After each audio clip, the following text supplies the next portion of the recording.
Okay, I think we should be good. I was waiting for the ads to appear and also gathering the thoughts a little bit. But it occurred to me while preparing for the stream that this is probably the first stream in a while, if I have to count at least the last couple months, where we haven't been playing SMT Nocturne. So I'm kind of just sitting and gathering my thoughts together a little bit.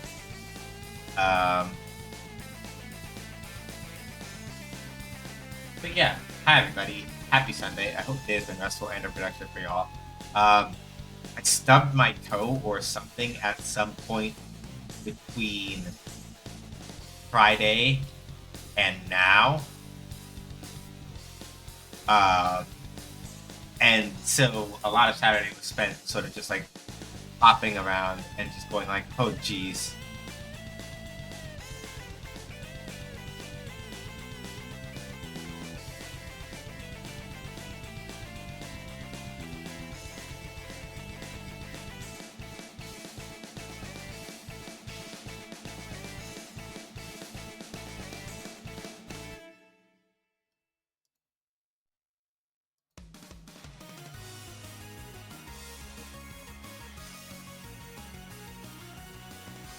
So yeah, today is a little different. So, two things to note. First and foremost is that the game that I got today, or the game that we're playing today, sort of start things off, is a demo. It is not normally in the bounds of the sort of game that I normally play, but one of the developers was kind enough to give me a key, and I figured that we could do something a little more low beat to kind of like start off the day, start off the stream, sort of get our feet under us and everything. Especially since, like, again, this is sort of, I'm treating today as like a break day insofar as like we just came off of a very long and, at least to me, very fun and very personally successful run of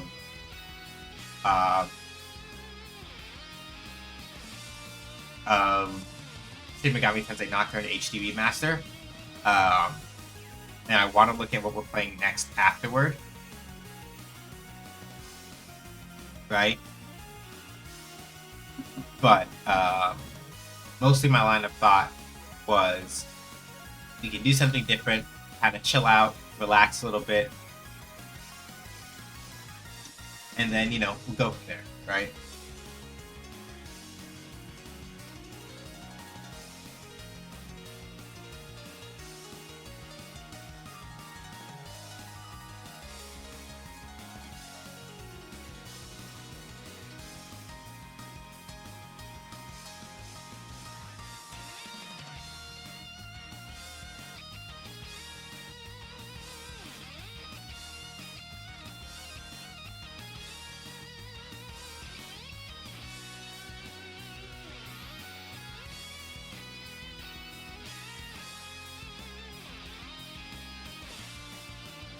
So yeah, that's pretty much the plan. We're gonna start up Danchi days and kind of just like have us chill for a bit, and then I'm gonna play some Monster Hunter Wilds afterward. That's pretty much the plan. So let me go make sure that Danchi is installed. You want to know more about Danchi days? Do exclamation point promotion. It has a short blurb as well as a link to where you can wishlist it. It has been described to me as a cozy adventure game where basically the whole thing that you're doing is running around and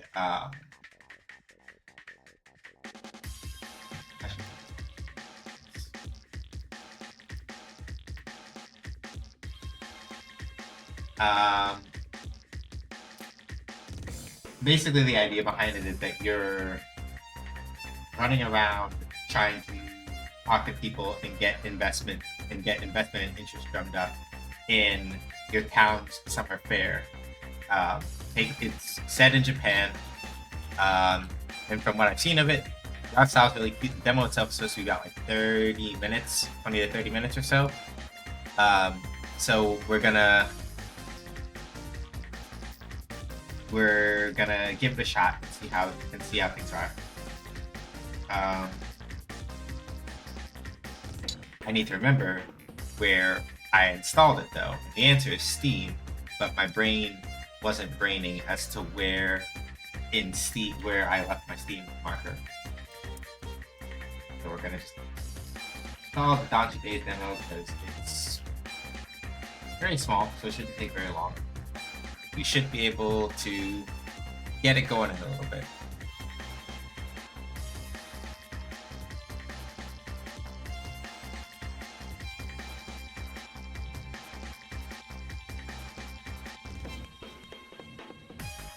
That looks like it's about to turn into an argument, and I do not want to be part of that argument, so I'm going to ignore that Discord for a while. People are getting in their feelings about a change that happened, and I get it as somebody who doesn't like being surprised by updates to things, but also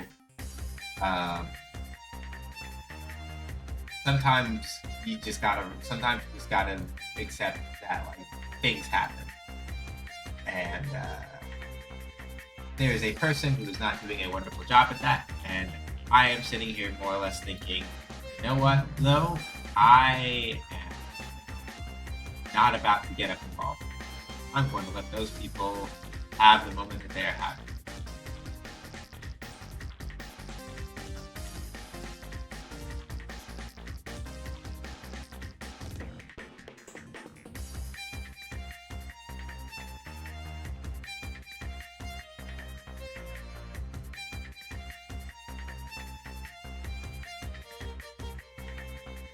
But yeah, no, there's some days, sometimes you just look at how some people feel about some things, you just go, you know what? Actually, I'm Gucci.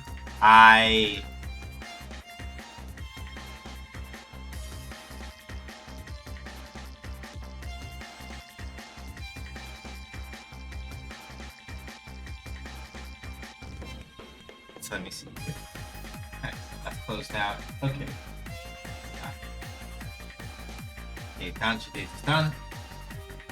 Pause this, and now let's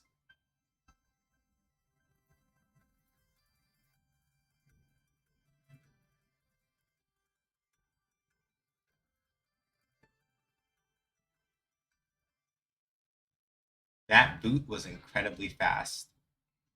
Wow, I'm impressed. I literally hit start and it immediately went. I'm very impressed. So let me see here.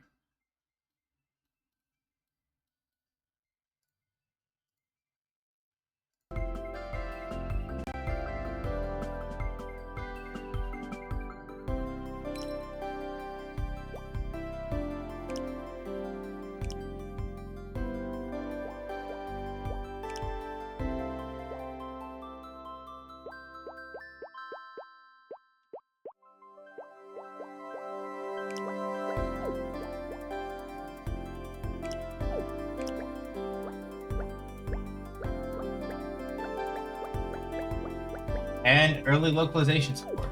All right, this is good, personally.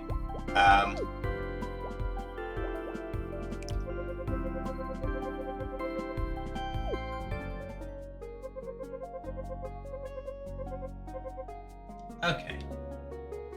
So, a Danchi is a mass housing complex. I did not know that. And in Japan, somewhere, someplace, there stands an old Danchi. Its name, Some Danchi. Every year, Some Danchi's residents held a vibrant summer festival, but residents aged, finding it hard to hold the festival, and soon it was on hold. And it is to this Danchi that our protagonist, Hoshino Kanaoka, moved. There, she would meet Moro Q, the kappa only visible to her. And since this demo, we'll skip the story of how the two met. Together, they would resolve to revive the Danchi Summer Festival. Yes, in some Danchi, the grand summer adventure is about to unfold. Nothing in the summer is as refreshing as cold barley tea. Serving on the rocks really elevates it, huh? Have another glass before leaving. Today's the start of your festival prep, right? Yep, I'll be spreading the word about the festival by handing out flyers. Well, I'm cheering you on. Go far, my little star. It's hot out. It's hot out, so come back if you're tired. I'm making noodles for lunch. Wow, thanks. Put a lot of cucumber on mine, okay? Can't wait. There's a lovely pun here. Because at least I would have to look at the Japanese version and look at to be sure of this, but I'm pretty confident about this one. Calling Hoshino his little star is appropriate because Hoshi is one of the ways that you read the Japanese kanji for star. So, Lady Hoshino, let me teach you a few basic controls for our festival pen. When you see an exclamation mark, press A to interact. You'll be able to talk with people, open doors, and more. Also, I wrote a note with the controls. It's in the bottom left. First, open the fridge with the A button. I wonder what's in the fridge today. I'll just take a quick peek. Cucumber, tomato, eggs. Dad prepared all the noodle toppings ahead of time. Zapped! Would you be so kind as to take the cucumbers off of mine? Huh? Moro Q, you can't eat cucumber? But Kappa love cucumber. The sad truth, I bear the burden of a cucumber allergy. So there are Kappa with allergies. Who knew? I'll take the cucumbers off your portion. Don't worry, Moro Q. Why, thank you. I'm in your debt. One more thing. Let's practice the way of the look. Hold down A to look at objects. Try to look at the cup on the table. Alright. I see. That's my chair. My seat's right next to Grandma's. Glass of barley tea, chilled by ice filled up to the brim. Splendid job. Now you know the basic control. Now you can talk to me to invite me to the festival.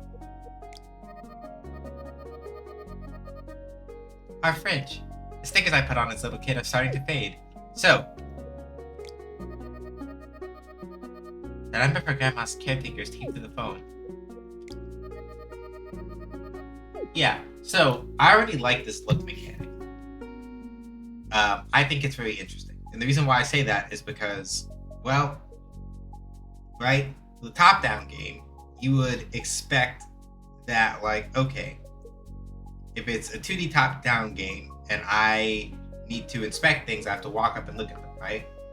But here, right, the way that things are sort of switched around is that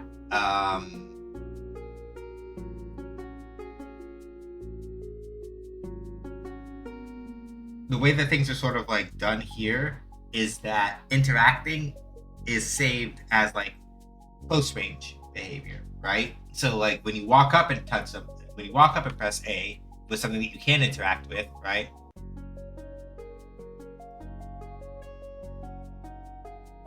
It gives you one set of information. I was curious to see if I could interact with Moral Cue, but our resident head chef, Dad, has his seat closest to the kitchen. We're a family of 3, but have 4 chairs. Moral Cue sits here. It is my pleasure to be secretly granted a seat near your father. And then this one is Hoshino's chair, right? That's my chair. My seat's right next to Grandma's. Lady Hoshino, is there something you need? Ah, is this a festival flyer? How splendid.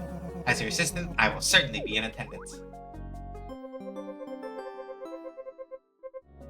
Moral Q has RSVP to the festival.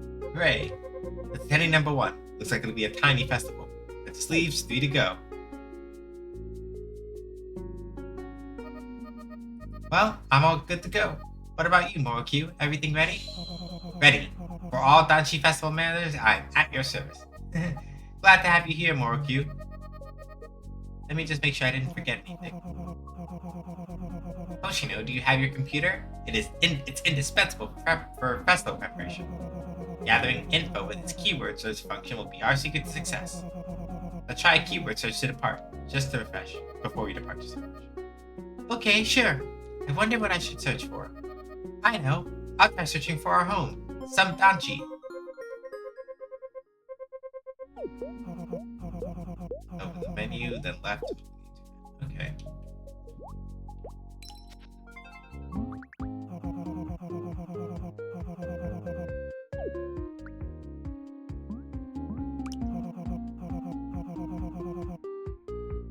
There's a hint. There's a hint, Hush, you know? Use A to click on it and read it. Okay, that's it. When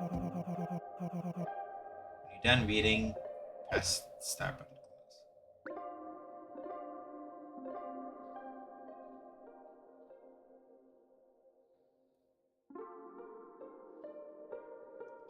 Some Danchi was vibrant in the Showa era, but now it's all seniors. Really. It's just old farts and cats. And they're making it the kindergarten into a senior home. Lol. From a place of hope to somewhere to shuffle off and die. But with cracked walls and vacant rooms, this place is already in ruins. This article has 101 shares. So, for context for anybody who isn't already aware of it, one of the forms of the Japanese calendar is based on the reigns of the respective emperors.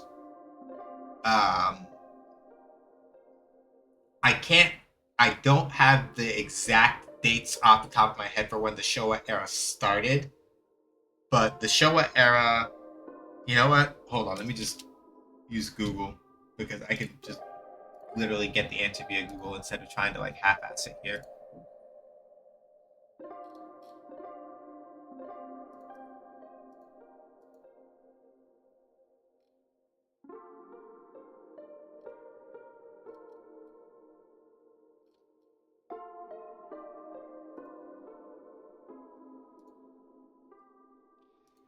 Okay, Showa era. Okay, so yeah, the Showa era basically spanned from 1926 until 1989. If you want to be specific, December 25th, 1926 to January 7th, 1989. Obviously, during this point in time, there was the Showa era before World War II and the Showa era after World War II. So, probably given the context here, probably they mean most of the post-World War II era going into the 70s, 80s, into the 70s and 80s, more likely than not. Right now, the current era that we're in is the, if you were looking at the Japanese calendar, is the Reiwa era, which started in like 2019. After the Showa era, the Heisei era lasted from about 1989 to about like 2019, if I remember correctly. Yeah.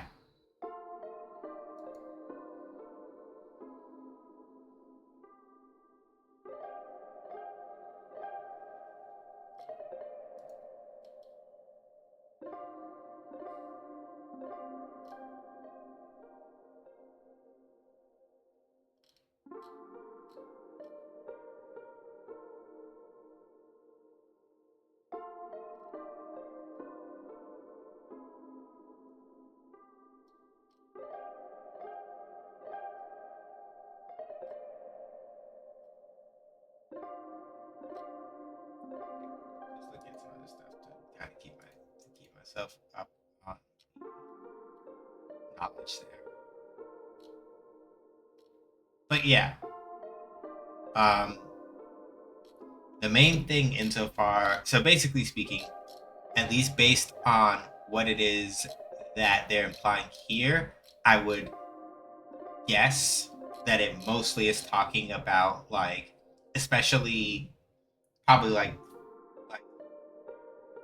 probably closer to like the back half of the Showa era potentially. Mostly when we get closer to like modern day construction type stuff.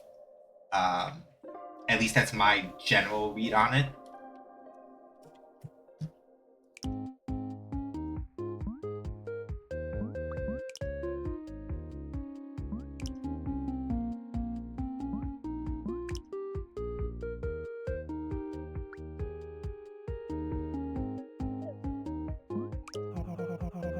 See the differently colored text?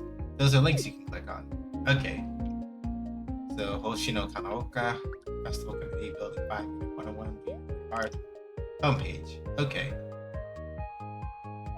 I see.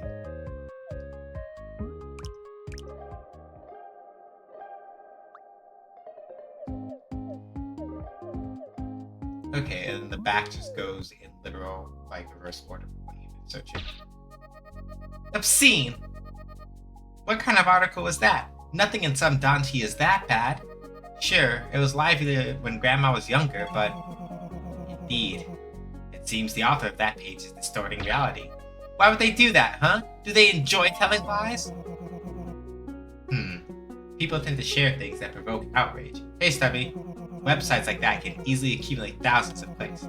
It appears to be a plan to maximize visitors, all for a financial gain. I have no idea what this game is. I was explaining it earlier. Did I forget to turn on the timer? The timer is on.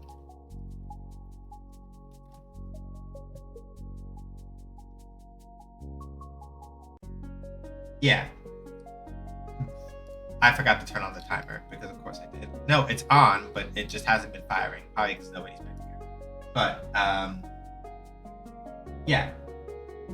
Danchi, yeah. So we're playing, yeah. Basically, it's a cozy adventure game.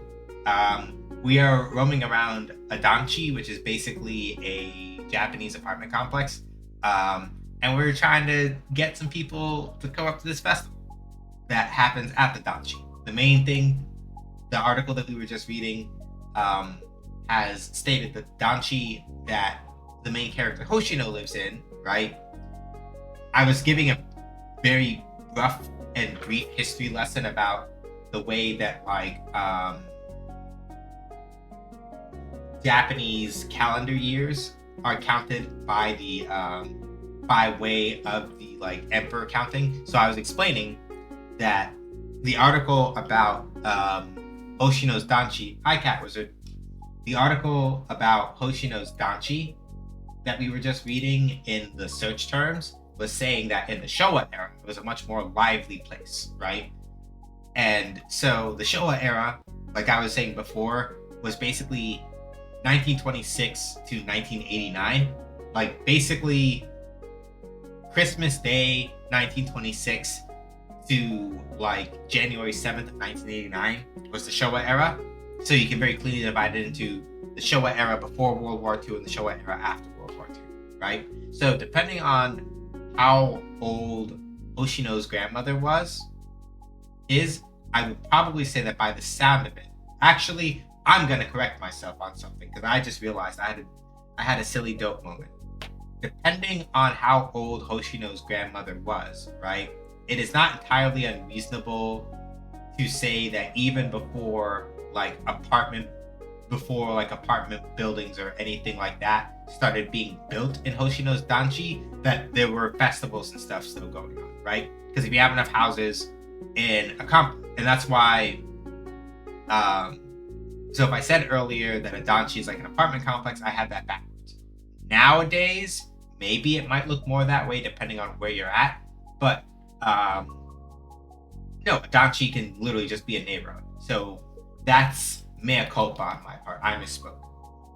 Pardon about that. Which is why, like, the description emphasizes that it's her neighborhood and not necessarily an apartment complex. So there are apartments there now, more likely than not, based on what we've been conveyed to so far. But it's likely that when Hoshino's grandmother was younger, it was, you know, there may not have been apartments there, but it was still a Danchi, right? Still a neighborhood.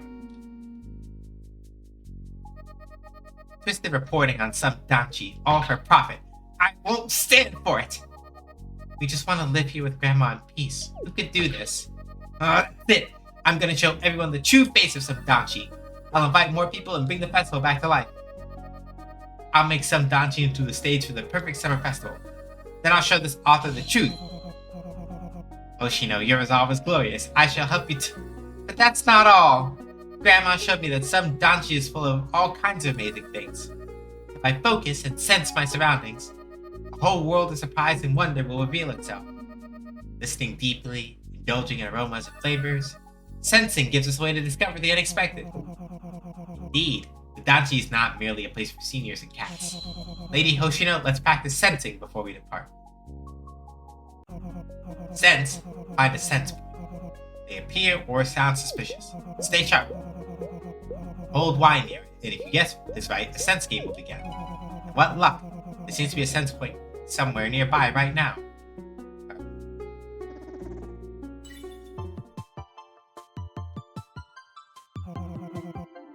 Welcome to a sense game. Win, collect sensations to fill the progress bar to 100%. Each game has different ways to check the bar. Check my memo in the corner. Star bar is your focus. Complete as you move, Careful not to let your focus run out. In the final game, you'll gain sense experience based on your remaining focus. In this demo, there's no sense experience. Have fun. Okay.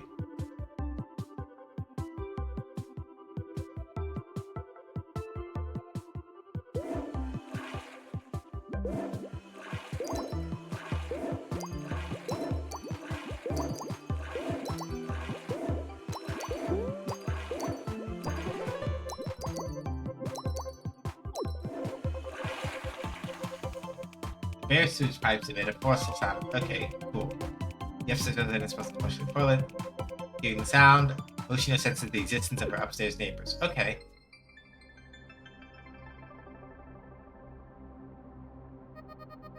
Even though the residents of this Danchi live in separate rooms, the waste from our bodies commutes through pipes, gathering to a single point. Indeed, each resident of the Danchi is connected to the sewage pipes. Yes, I understand now. In this universe we call some Danchi, I am but a single tiny speck amongst it all. I keep slipping into the wrong voice for Hoshino. I have to work on that. Hoshino feels connected to the universe, grasping the tininess of existence.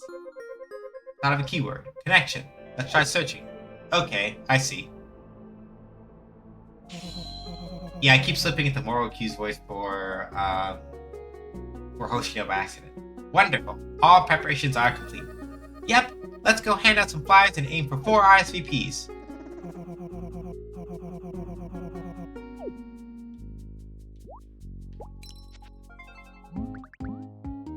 Okay, so connection. Give thanks to punctuation.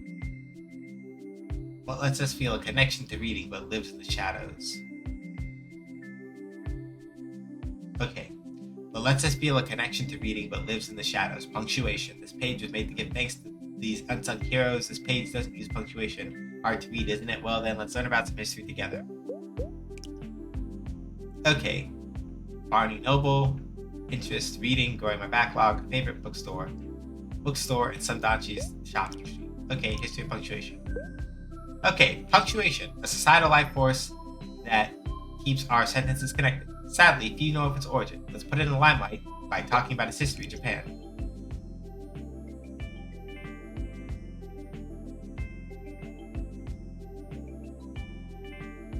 In Japanese, the word for punctuation, kutoten, comes from period, kuten, and comma, toten. Okay, cool. Punctuation first came to Japan before the Meiji era, 1868 to 1912. However, punctuation was not widely adopted until after the Meiji era.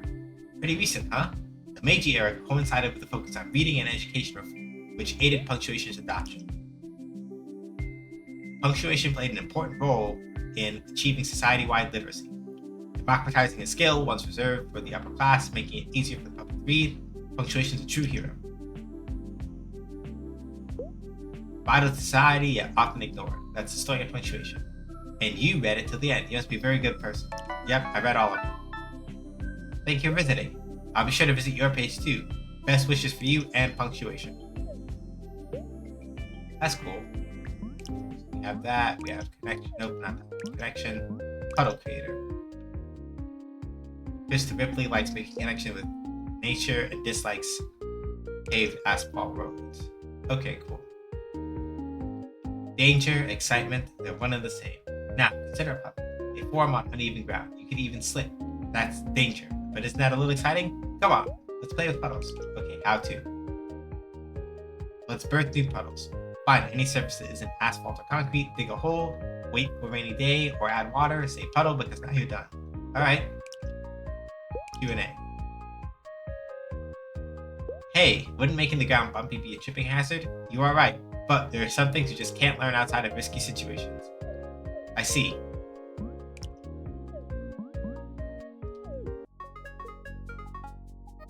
Oh, what's this? Whoa, someone sent me an email. I can read it on my computer. Okay, so emails over here. Barney on punctuations. Esteemed reader Hoshino, thank you for reading the history of punctuation to the end. To show my thanks, I'd like to confirm my attendance to your summer festival. Barney has RSVP'd to the festival. Hooray! Attendee number 2. Looks like there'll be tiny festival. 2 to go. Alright. So. Cool. Barney Noble is a literati who lives somewhere. No group. And we can still go back and see their homepage.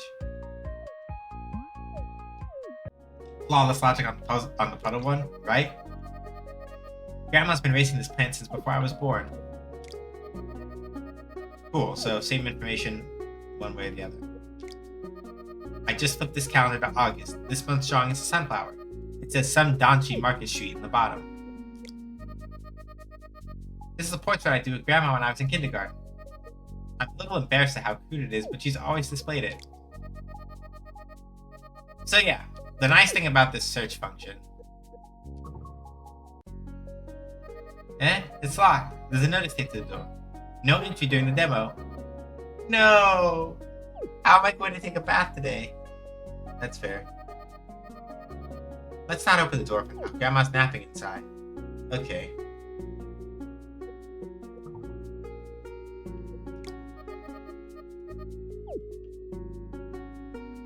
Okay, so we can't interact with it. Let's not open the door. Dad's catching up on some work. Okay. So basically, our way out is over here. Which makes sense, because this is where you take off the shoes. South is the forest path.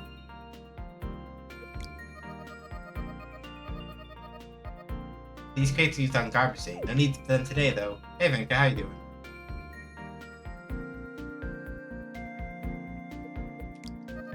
The bucket filled with water. Maybe for cleaning? Yeah, garbage day crates again. Huh? There's a dent in the ground here. It appears that someone has intentionally started to dig here. Wow. Nightbot pretty much exactly what Nightbot just said. Exactly what Nightbot just said, actually, quite literally. I did not time that at all. It literally just kind of responded on its own.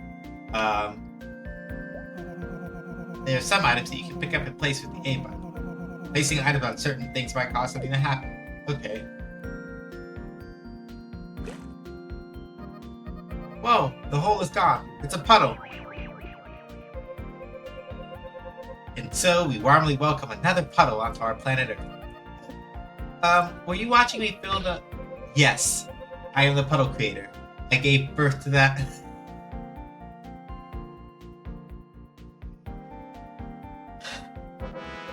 Call me Crystal Ripley, puddle creator. A puddle creator? What a cool title. Oh, my name is Hoshino Kanaoka, head of the Summer Festival Committee. I see. Hoshino, I'm excited to meet you. Oh, what's this? A summer festival. Now, isn't that wonderful? However, right in front of us is a newly birthed puddle. Its mud must be touched. You don't fear mud, right? Or would you rather be dry? The choice is yours. Lady Hoshino, you can sense near that puzzle to play with Krista. Okay. So... make and collect the mud balls. Okay.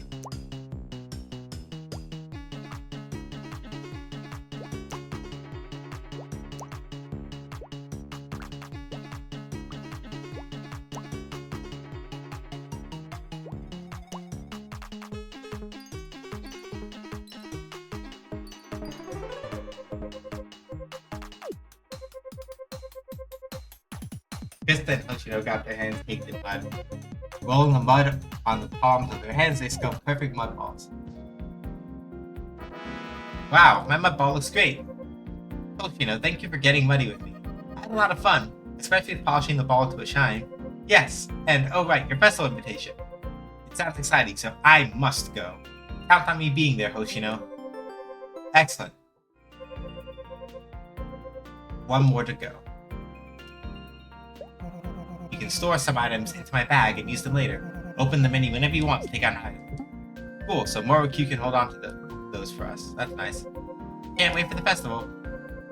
I should run the goldfish catching stand, but put the fish in a puddle.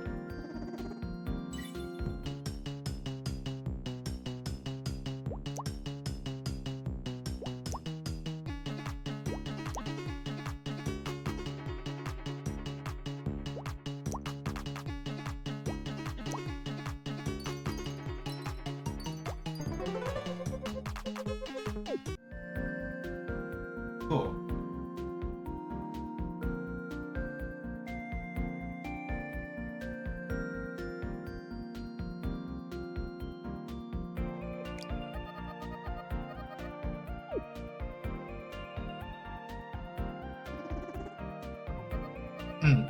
No sense points here. So basically, you can only play sense games when you are near something that... Lady Hoshino, don't get near the wasp. There's a man over there. Is he going to be okay? If only you had some kind of weapon to get rid of the wasp. Okay, let's see. Hang on.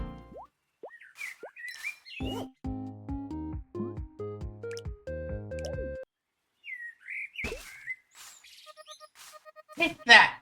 Get out of here, you wasp! So that mud ball took care of it. You got quite the arm, Lady Hoshino.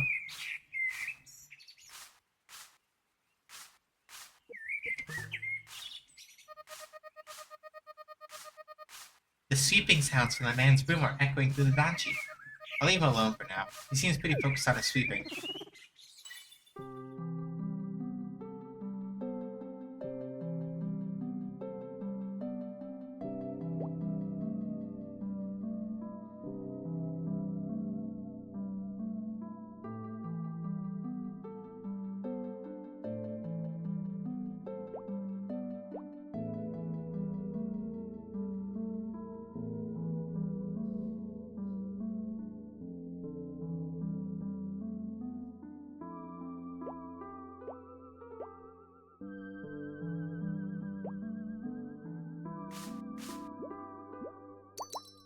Okay, I see.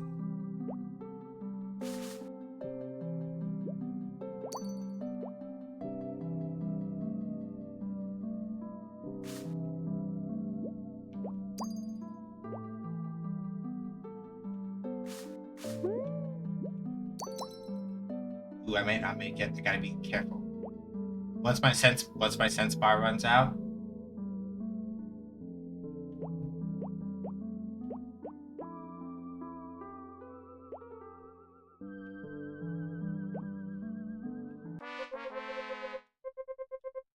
Yeah. Okay. So me making a mess to make him clean it up. Yeah.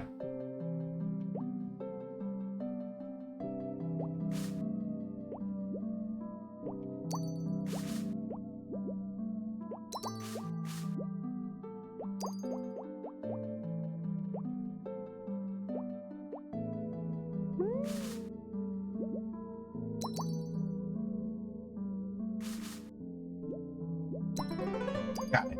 Alright. Bamboo broom sweeps. Its soft sound soothing Hoshino's soul. Ah, I could listen to this broom all day. As could I. It puts the awful din of a vacuum cleaner to shame. Excuse me, young lady. Could I have a moment of your time? By any chance, were you listening to the sweeping of my bamboo broom? Yep, it's such a relaxing sound. Oh, miss, you're quite young, but you understand so well. Sounds of a bamboo broom contain the power to rid us of worldly thoughts. I really do feel more relaxed now. Oh, by the way, there was a wasp flying around here earlier. It didn't bother you, did it? Wasp.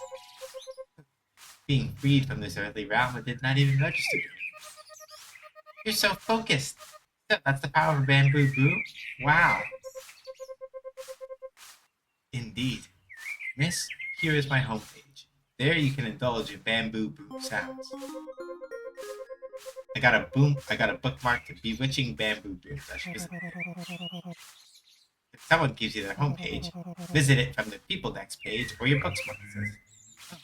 And what is this? Why, a summer festival.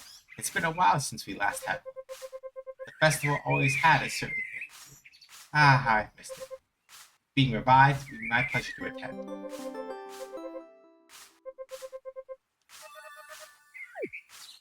Excellent. You've reached your goal, Lady Hoshino. It's early, but let's tell your father. Splendid job. I'm sure everyone is looking forward to the festival. Except for that slanderous website author. I'm gonna email them the truth. Plenty of people are attending. It's gonna be so fun. There, set. I'm sure you'll show them what a fun place some Danchi can be. Right? They'll see. Some Danchi's full of fun and wonder. Now then, how about we go and report back to your father? If you have no unfinished business, talk to your dad to end the demo.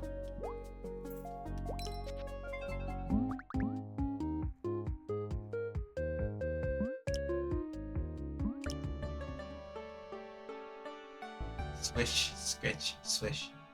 I want you to hear these noises. Welcome to the page of one old man who has been charmed by the sounds of simple bamboo. Please make yourself at home. He'd sweep to embark on a pilgrimage to see the world's brooms, likes maintaining his bamboo broom. Okay. Click to hear a bamboo brooms.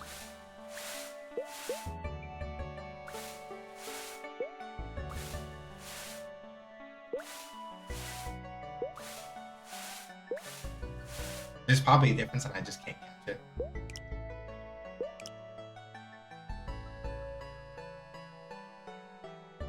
Page of my longtime Danchi pal, Daniel Damp, an aficionado of the ground splash.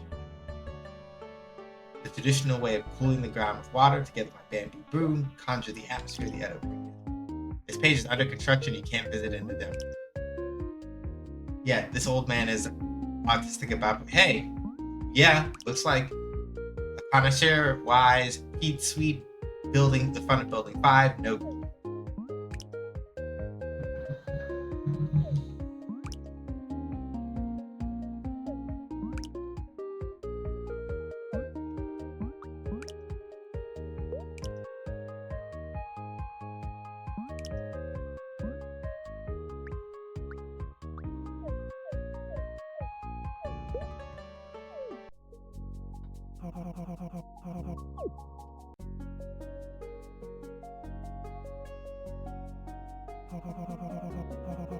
Okay, so we should have just got to talk. Dad, we're back. Let's eat. I'm starving. Good timing. Just finished cooking. Noodles are in the fridge. Help yourself. Yay! After we eat, we're gonna go hand out some more flyers. And so, Hoshino and Morokyu's summer vacation was off to a great start. Isn't Hoshino's love for the festival contagious? Ah, what a powerful spirit. The author of that article has posted something new. Why don't we take a peek before Hoshino and the others?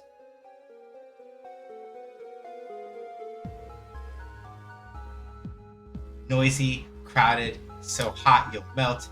Me, gonna be inside, online, and staying cool, of course. Festival lover types make me sick. Do they really believe in summer festivals? Well, let's pray for cancellation. Lol. Oh!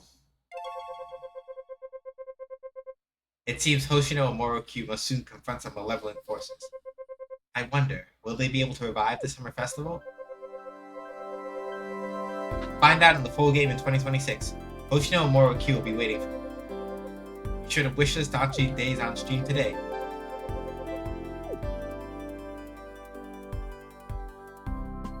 Yeah. You know?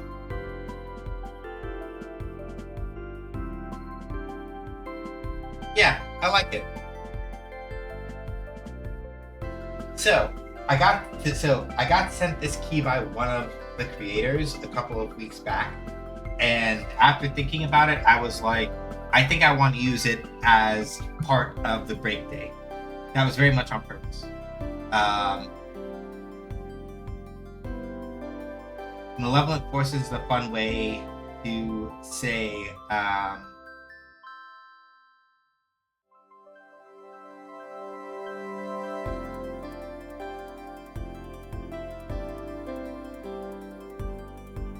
there's a fun way to say internet trolls. Yeah. I find it, when I think about this now, right? Yeah, I thought that this would make like a good game for sort of like in between, right? And while it's not the normal fare of what we normally play on this channel, because normally I like do a lot of like try hard and sweaty things, or JRPGs, either which way. I was really interested in sort of seeing how exactly this game would take that aspect of adventuring and translate it into something cozy. And I think I get it.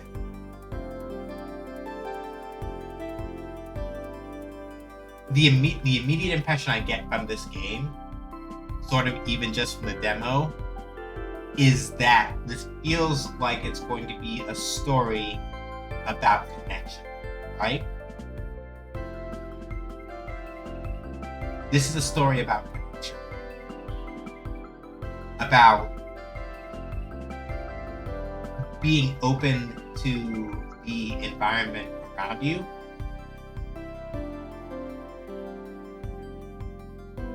And getting a sense for the way that said environment is influenced by the things that you do. Which all sounds kind of obvious, but I sort of mean this in the perspective of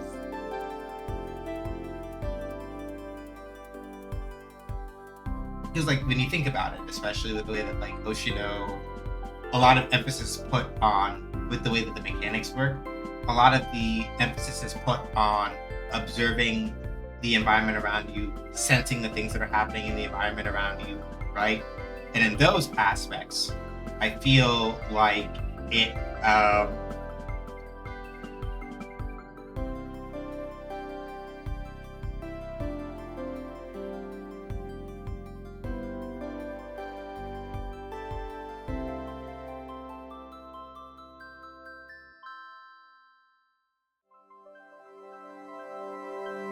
it's one of those things where like with the emphasis being put so strongly on, right,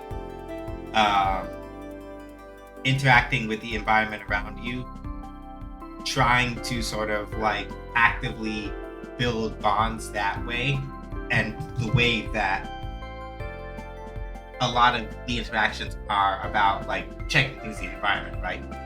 It feels like sort of connection with the world around you is sort of like the central theme. But I like it. I think especially that with the way that the web pages, for example, are set up, it serves as a window into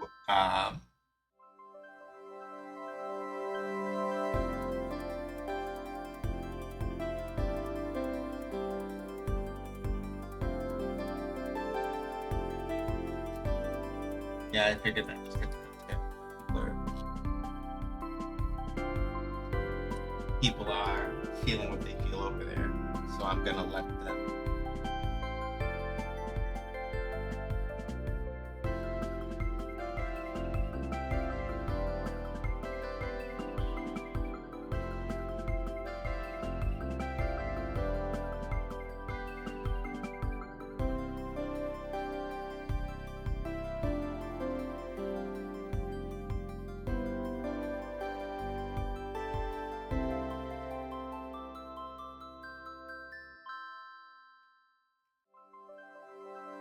Okay. I think I'm getting some stretch.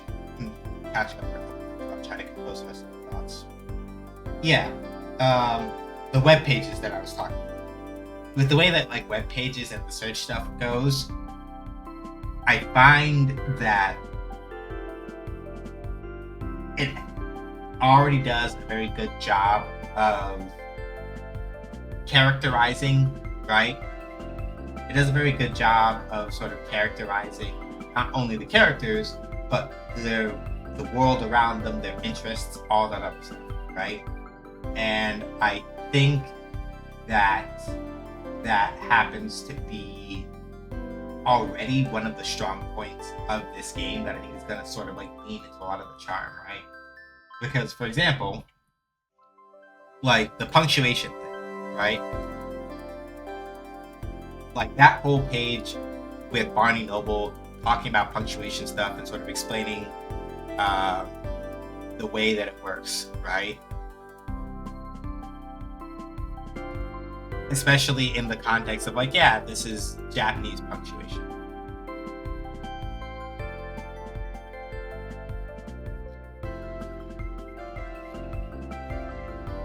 That sort of thing, you know, that sort of thing not only happens to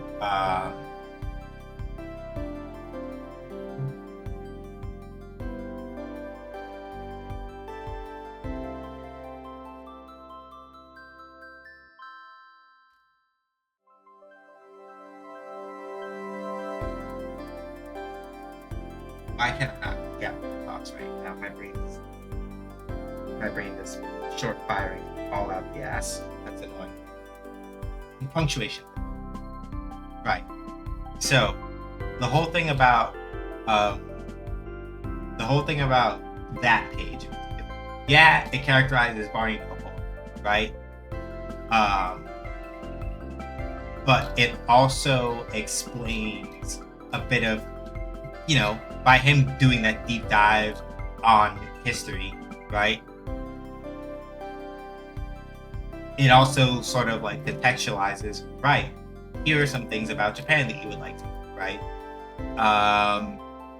It's one of those things where, yeah, this is what I want to say. It's one of those things where I feel like the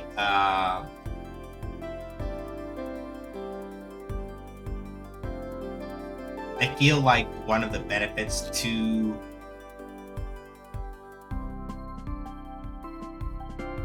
the style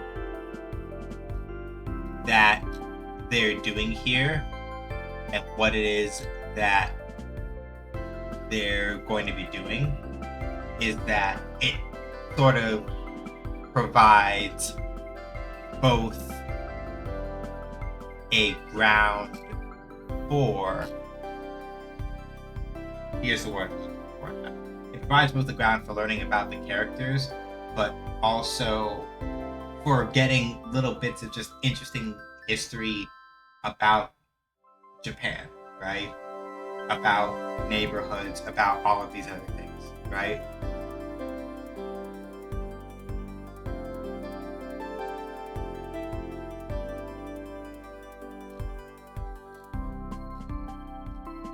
And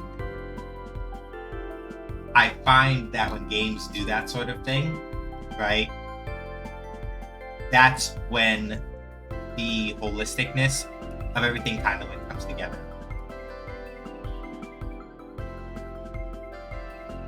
Right?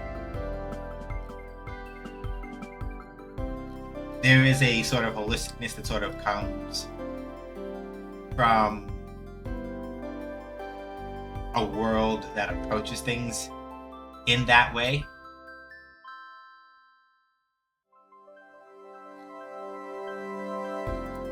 And that I feel like is the important part.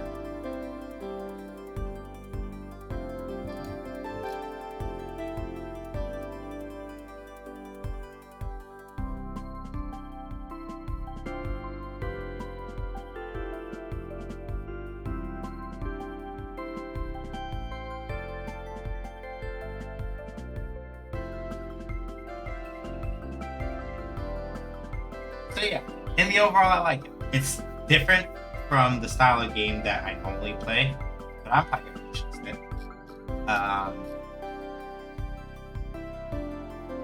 I'm probably gonna wishlist it and pick it up when it comes out in 26. I think especially that the idea of putting it up as an adventure game, which it is, but then also kind of approaching it from this angle of connection and communication and sort of just like being aware of the environment around you.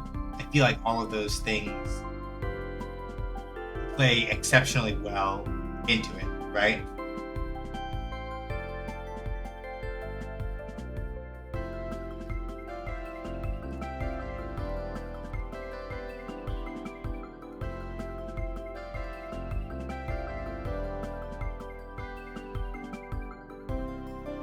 So yeah, I like it. It's different from what I normally play. The vibe is a little different from what I normally play, but I like it. I feel like it is important. I'm going to talk about it from the game developer perspective, in terms of like how I feel about that particular thing, right? What I feel in particular is that games should try to say something. Dang it, we have ads. I'm gonna wait for the ads to clear before I finish my line of thought, and then we're gonna switch over to Monster.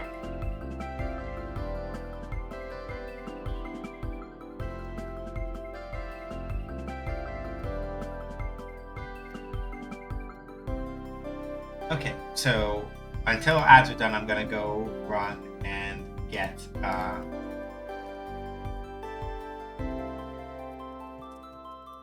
so since ads are going, I'm going to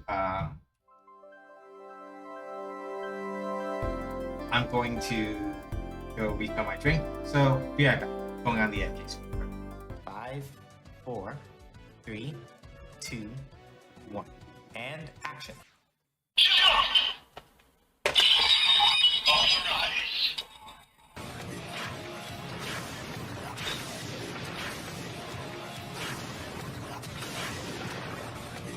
Danchi!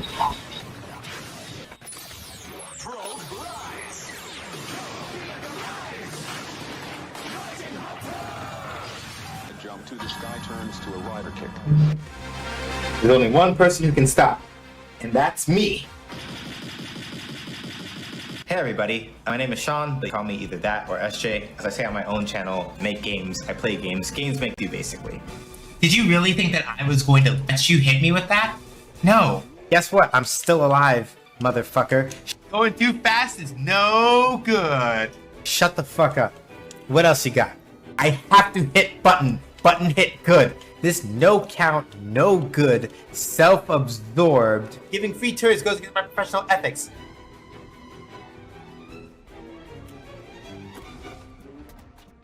I saved your ass! Yo, the nerve of this motherfucker. The absolute gall. The complete stinkiness. Do you see these motherfuckers? They stole all my shit! Fuck out of here. Fuck you. I don't give a fuck now. Stank ass, punk ass, smelly ass motherfucker. Yo! Not with the deep cut. My brain is full of eels. Anyway, so Fuck. We should just play this fucking video game. Damn it. That's not fair. No, that's fighting dirty. You can't do that. Just because it's correct doesn't mean it's right. Just for that, I'll teach y'all to talk to me about the consequences of my own actions. And now, this poll that I'm not going to look at the results of yet. I'm lying. I'm going to look right now. Jesus fuck! Why are y'all like this? What was the reason? This is all according to my calculations. We will probably be fine.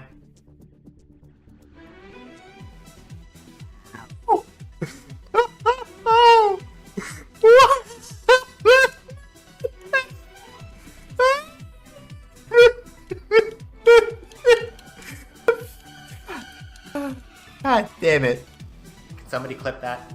Going too fast is no good. You facetious motherfuckers. You really are gonna stand up in front of God and everybody. Oh my fucking God. No. No. I can't fucking stand you. How dare you? How very dare you? You right, but shut up. Give me a church. I told y'all I was gonna get a church, and I got a church. Apis above be praised. Amen. Amen. Hallelujah. And peanut butter. Praise be to Lord R.N. Jesus.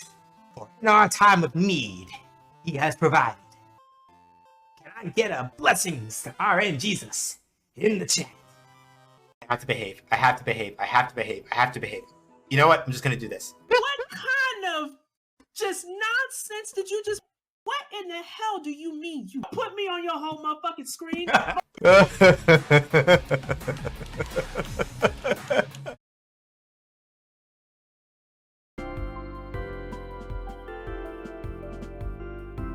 There we go. Much better. All right, we're back. Right. So the thing I was saying before we got hit with ads, the thing I was mostly getting at was that I think it's important for games to try to say something with their mechanics. Sometimes it's not like in the literal sense of like Danchi days, but the fact that a lot of the things that your mechanics are focused on here is about learning information, sensing things in the environment, connecting with the environment. I think that those things all lend themselves very well to that message of like community and cooperation. I think the message happens to be very timely, mostly because if it's something that you have like the time and the wherewithal to be able to commit, I feel like Danchi Days provides a background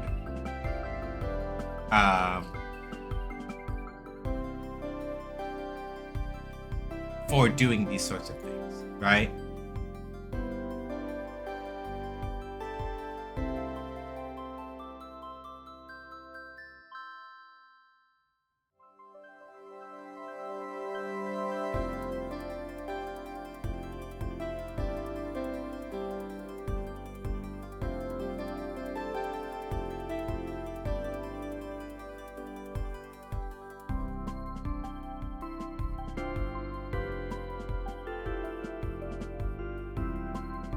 So yeah, Danchi Days, I like it. I'm gonna wishlist it. I recommend that if your thing is like cozy type games or adventure games or both, that you also wishlist it. I like it.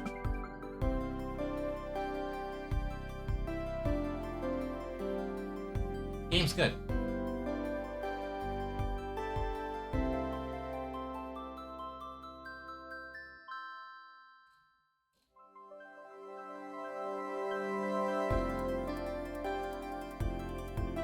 Alright, so with that said, now we get to do one of the things that I very rarely do on this game, which is on this stream, which is play a new game while it is also like, you know, actually relevant.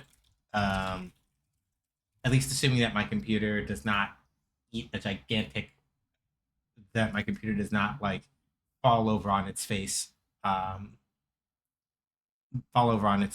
attempting to stream it. If it does, we'll play something else. But if it doesn't, then we're here. But I'm going to close down as many extraneous things as I can to try to keep it from to try to keep things from going terribly, horribly wrong. And hopefully everything will be okay.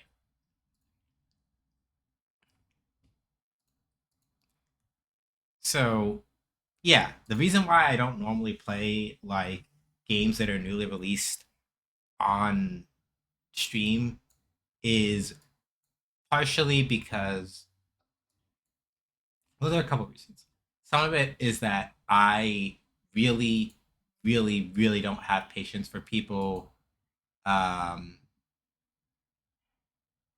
don't really have patience for people trying to run up to tell me how to play the thing. I get really annoyed very quickly when people do that. It doesn't happen very often, and people are not nearly as like out of pocket about that as it would seem, and I'm okay with that.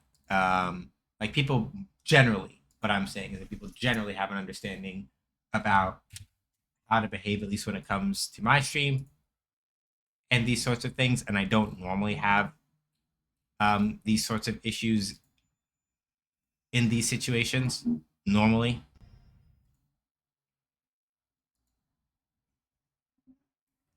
But today, I'm going to indulge a little bit, and we're just going to play some Monster Hunter Wilds.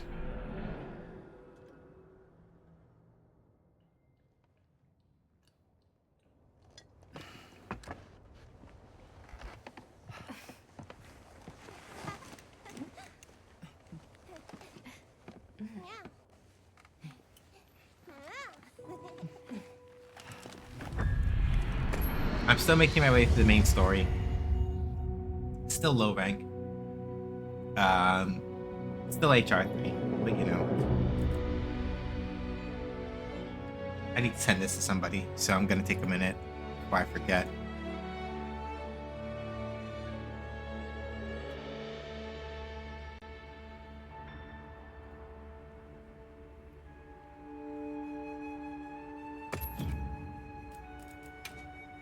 So we're gonna just do online single player for right now. And if people feel like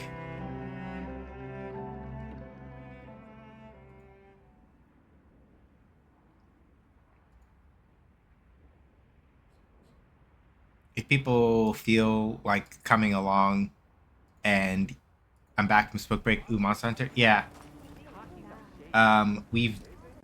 Since we hit the end of the Danchi Days demo, I was like, Wilds feels like it's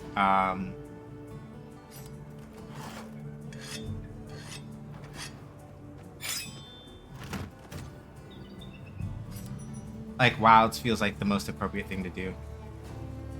Yeah, that's the plan.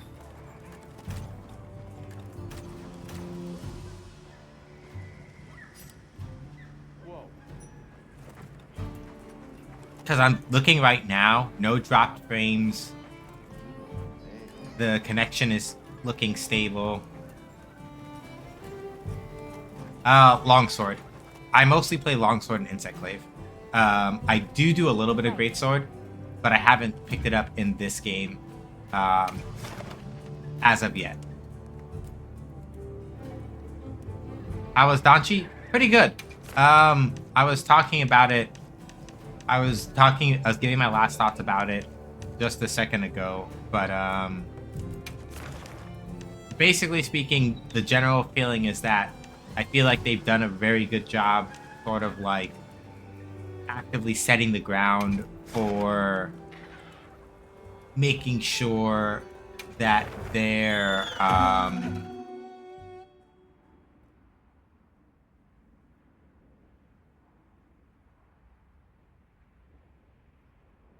they've done a good job of like actively making sure that they really thought through their mechanics and how those tie into the theme as well. Let's have another hunt with no And so I'm like, yeah, I think it's even though it's not normally the type of game that I play, I think it's going to be pretty interesting when it drops. So I intend to wishlist it. The exclamation point promotion command still works. So if you feel like going to go wishlist Danchi Days,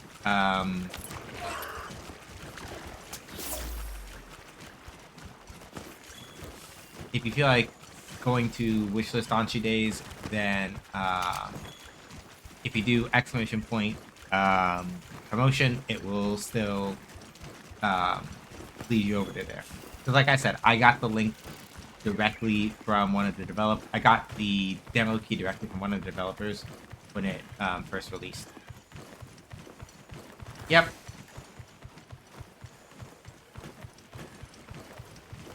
Yes, So yeah, I did see your earlier comment, Cat Wizard. I I was doing a menu shuffle, so I didn't get to respond. But yes, on both counts. What can I say? Red and black happens to look really good thematically. And yeah, I named the Palico after one of my Final Fantasy XIV characters. If you know, you know.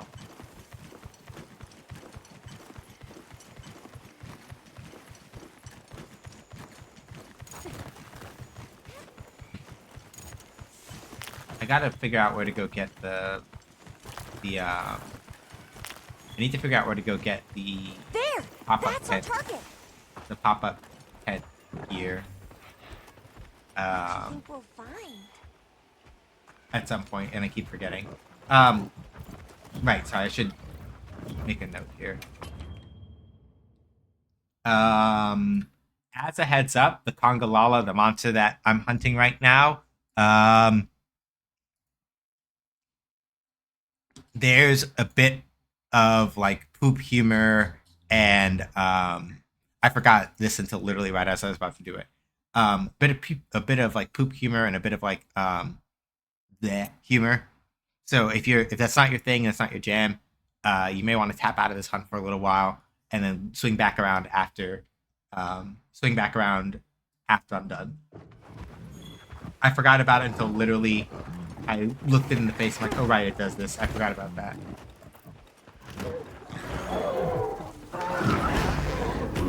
Case in point.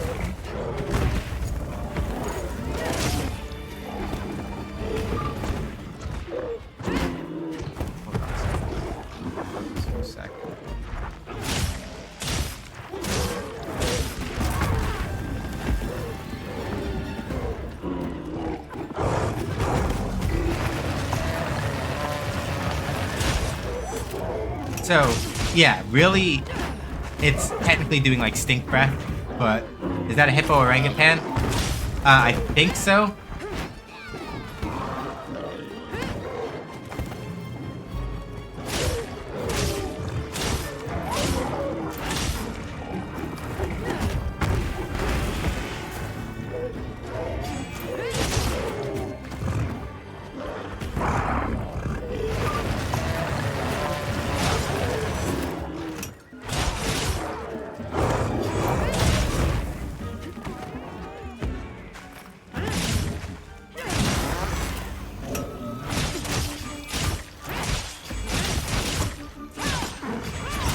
This'll freshen you up quick! Okay. No wounds yet.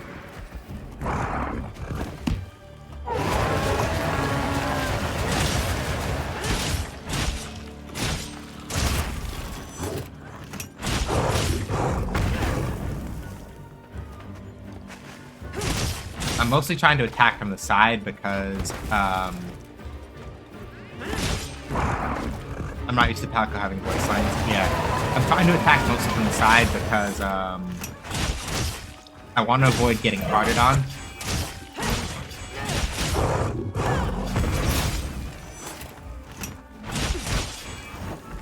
I haven't opened up any wounds yet, so... Yeah, attacking from the side mostly lets you avoid,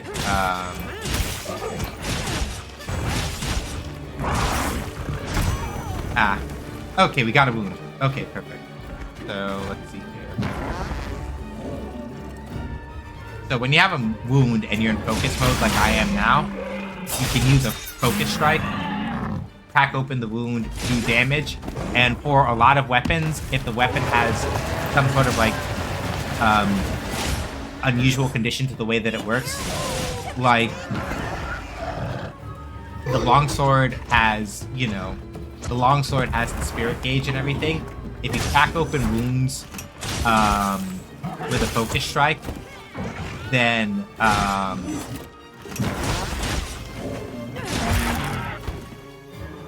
if you crack open a wound with a focus strike and using the longsword, for example, you get red spirit gauge immediately.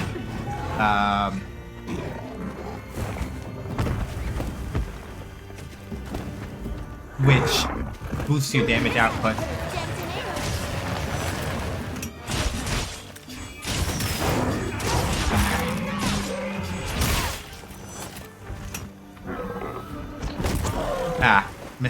mistimed the counter.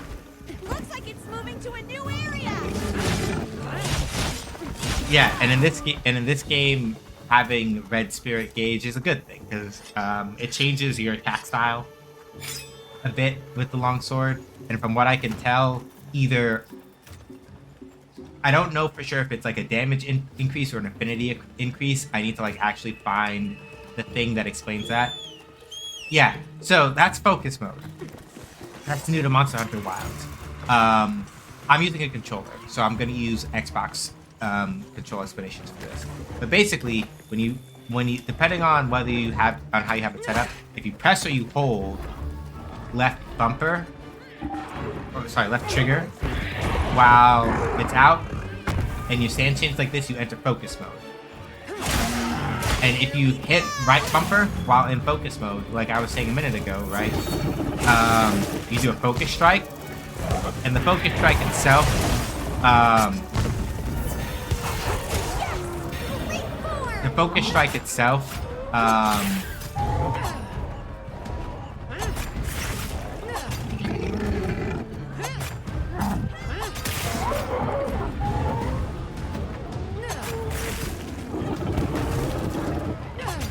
okay, dismount.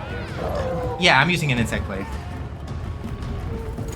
Yeah, I want to dismount.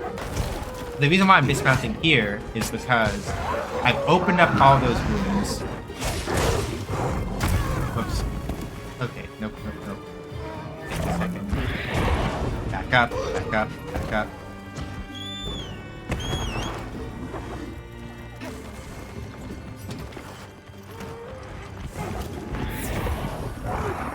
We're gonna just use the stake right here. Get the bearings back.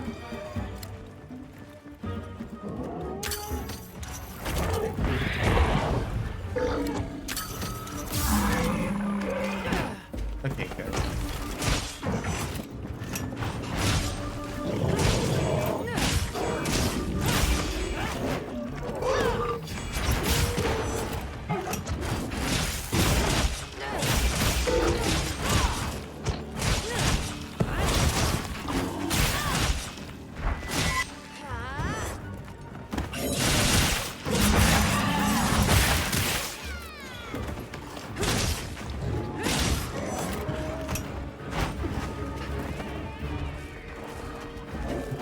Big metal mushroom, probably.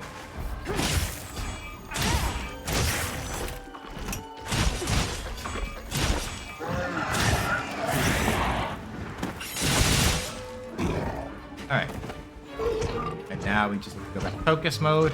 So now you see all these wounds that are open. I can just take my time. Get a focus strike on one.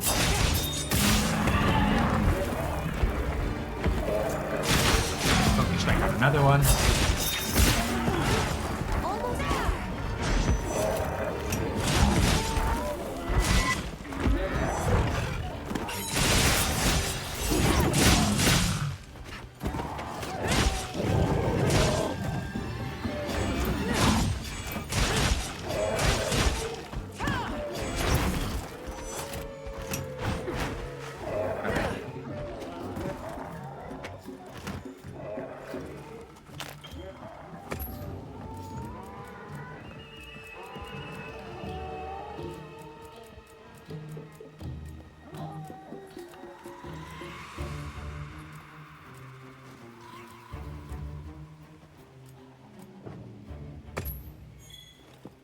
Alright.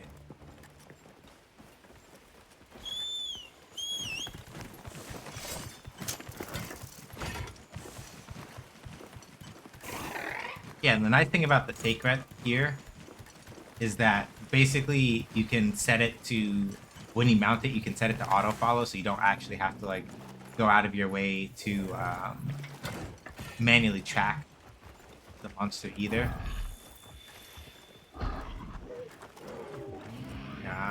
One. Okay.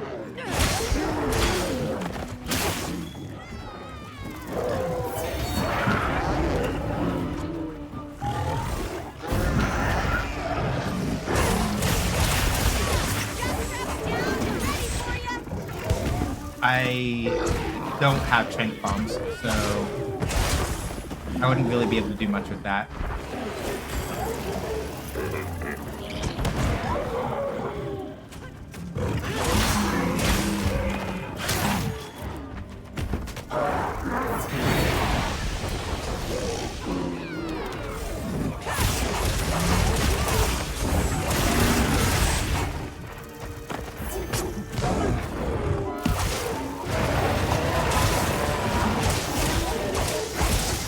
If only this game wasn't... Yeah.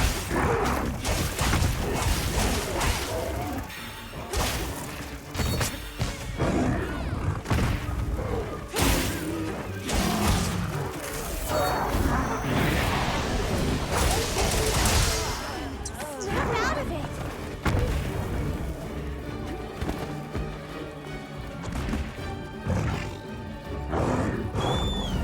What I want to know is, can I play this non-lethally? It's Monster Hunter. The answer is yes, unless you are specifically hunting something where they tell you you can't capture it.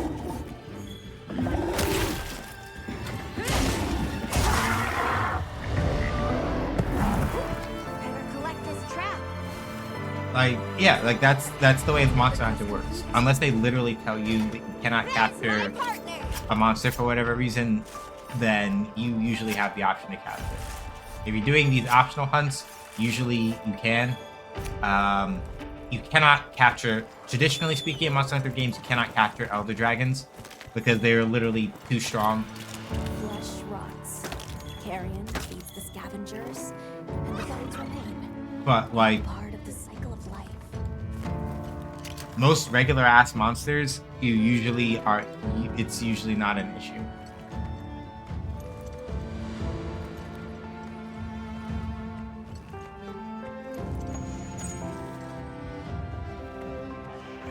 For some reason, most of the clips I've seen have the players slay rather than capture. Capturing takes more work.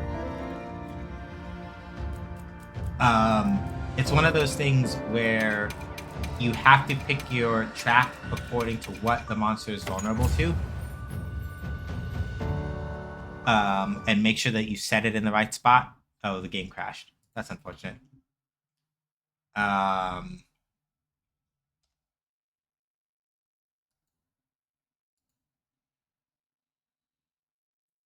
Yeah, it's one of those things where, yeah, so it looks like it runs.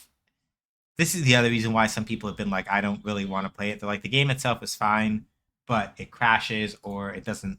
And it's like maybe the second time in playing it over the last couple days that it has. So I haven't had it happen very often. But, you know, other people, understandably, will probably have very different experiences.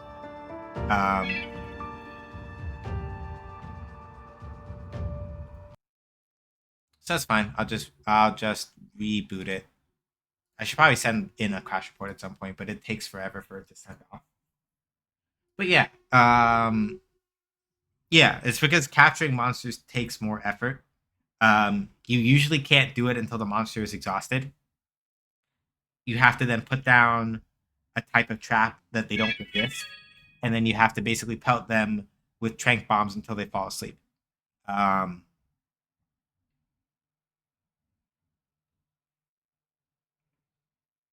So capturing's more effort.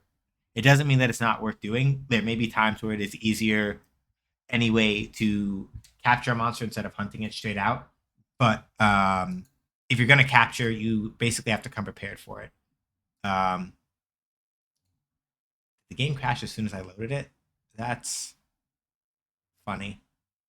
All right. I'm going to let this one wait and go through before I try doing it. If it keeps happening, we'll switch to something else.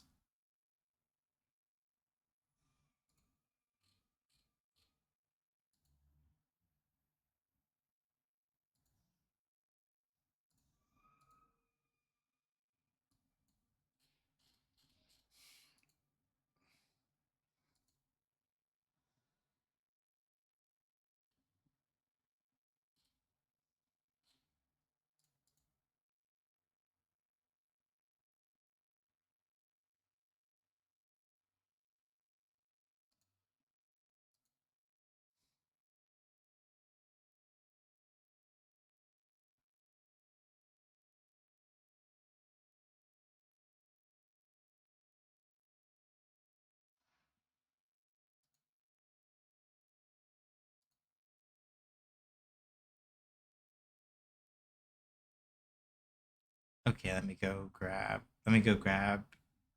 Task Manager again. Okay, let's try this again. Because yeah, like this is the most that the game has crashed on me um since getting it. If it's like Rise and World, you can trank before trapping. Probably. Not terribly long before you can do it first. I noticed the Insect Glaive has funky ammo. Yeah. Insect Glaive. Okay, so with the addendum that I have only really heavily played Rise beforehand, I cannot say for sure if this was the case in World. Funny that it waits until it's on stream to crash a bunch. Yeah, streamer's curse. It might also just be that literally I'm using more resources because I'm running both OBS and Monster Hunter at the same time. So that might be why. Yeah, I can't even launch it now. That, huh, that's unpleasant. If it continues after I am off stream, then that's not, then it means that it's something else. But, huh.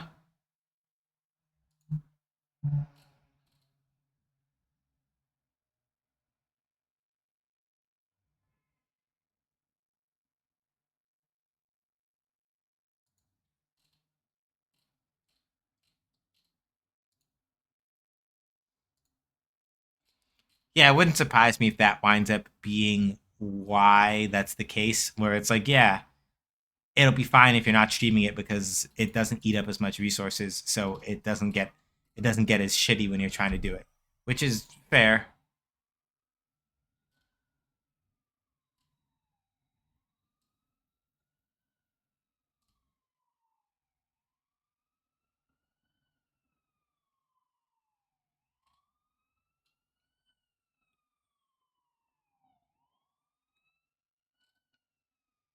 Okay, let's see here. Hey Mojo, how you doing? I'm doing okay. Monster Hunter keeps crashing on me. I got it. I was able to finish one hunt, and then I've tried opening it twice, and it's crashed on me twice so far. Um, yeah, I'm not stressing because like today was supposed to be a mostly more chill streaming day anyway in terms of like stuff since we are already through since we're through Nocturne and I didn't want to like get onto anything too heavyweight um right away.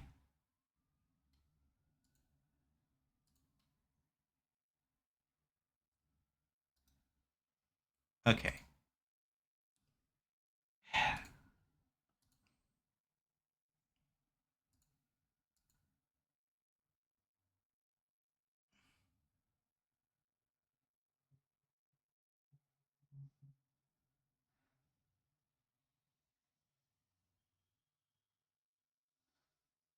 Yeah.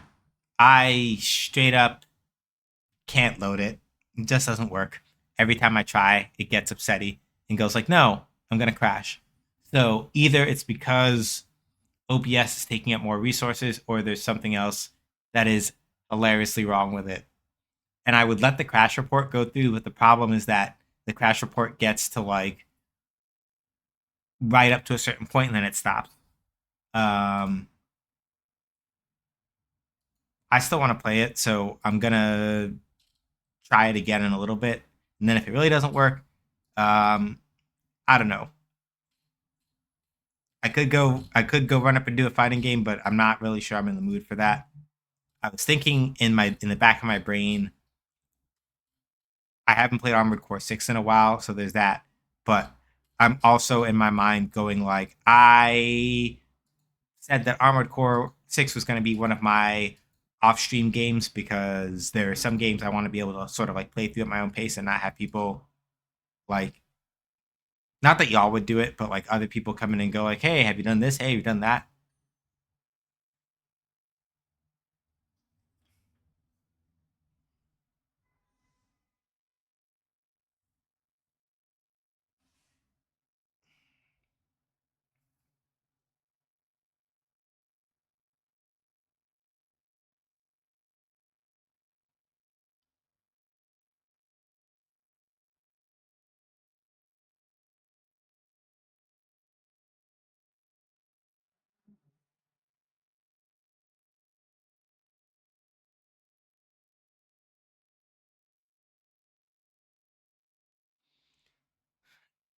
Yeah, the crash report basically freezes or stops going through right at a certain point. So it's like I want to send the crash report, but like y'all are not making it go. As a guy who didn't know how to lock on in that game till the Baltius fight, I get it. Okay, cool. Okay, crash report's complete. Cool. Close.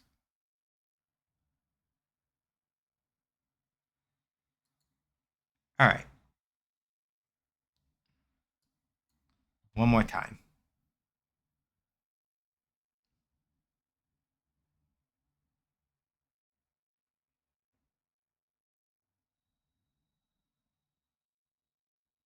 Yeah, I just can't run it. This doesn't work. Okay. I have one more thing I'm thinking about trying, and then if that doesn't go, then either we leave or I think of something else to play. Um, I don't know. Maybe it's more fighting games tonight because I'm in the mood for something a little more. I'm in the mood for something at least a little more active now that we've had Danchi days under us, but I'm not entirely certain what I want to do. So let me see here.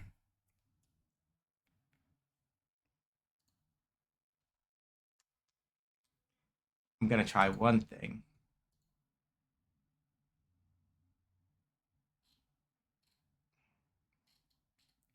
What is this called?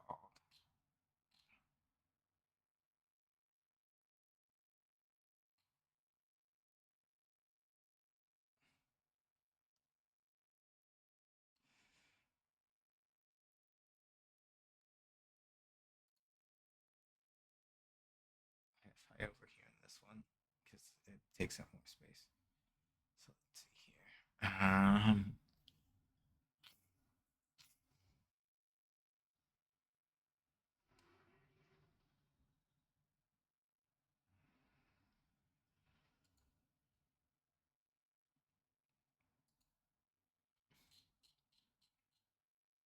Maybe tonight is a Grand Blue night if it doesn't work out, but I'm not entirely certain.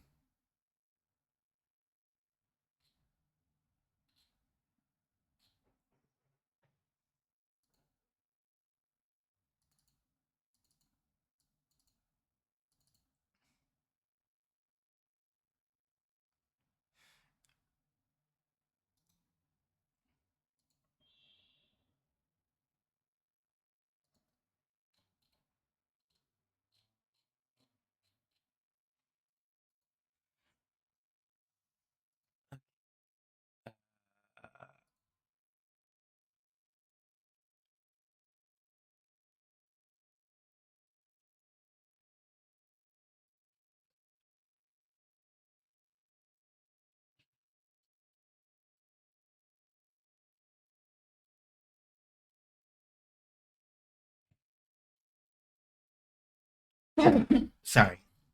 Yeah.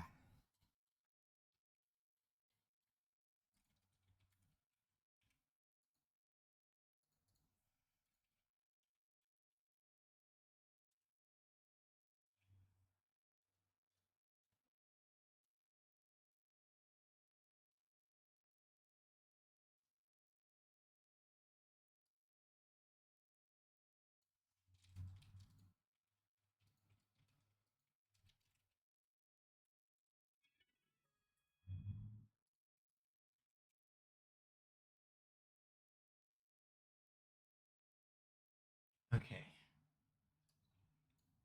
Let's try this one more time. And if not, then I'll switch to something else. But let's see. Maybe the difference is that if I run Monster Hunter Wilds, if I click the Steam icon this time instead of doing that thing. Let's see.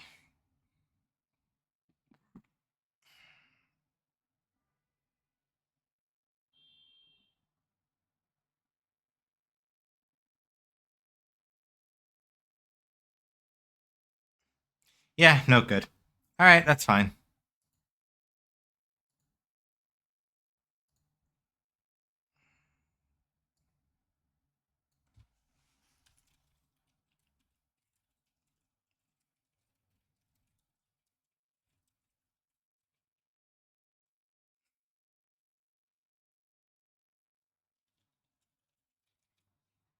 Alright then. That's fine. We can switch games. I may not go as long tonight, but that's fine. I'll have to test out Wilds after stream is over just to see if it's explicitly just that the game has started crashing just because, or if it's because I'm trying to do it while streaming. My suspicion, given how it has performed up until this point, is mostly that it's that I can't stream it because even though my computer is not I wasn't looking at the task manager stuff while it was open, but my guess would be that I have a resource shortfall somewhere, probably, if OBS is open at the same time. But I'm not entirely certain if that's the case or not. I'll know for sure if I try it after stream is over or after I restarted my computer. After I've restarted my computer. All right. So let's just play KOF. I'm not pressed.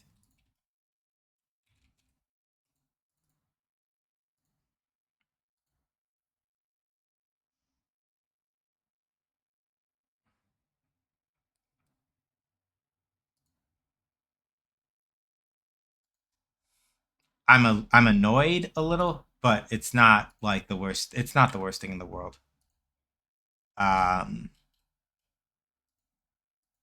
If Wilds works fine when I'm not streaming it, then yeah, it's just not a game that I play on stream, which is fine. Not the end of the world. Like I'm not gonna go like, oh.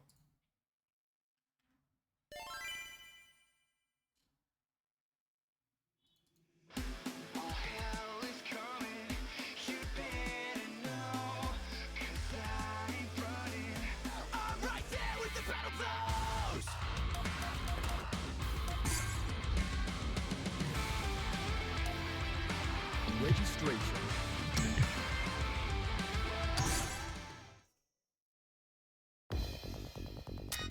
Select member. This year's Dream Match kicks off. Select stage. Yeah, like I thought about playing Grand Blue for a bit, but like, I think I want to save that for like Friday maybe, or whenever I'm like really feeling like it. So I need to practice one string in particular.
Practicing the big combos? No, I just wanted to like, one of the things that I noticed that I have a problem remembering with Rock is to, basically with Rock, whenever you're doing like lights, right?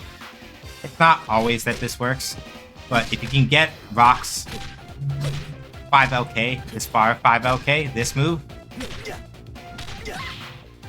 you get a guaranteed, especially at certain distances, you get a guaranteed conversion into this. So, and it's usually also better range. And notably, right, you can't cancel his far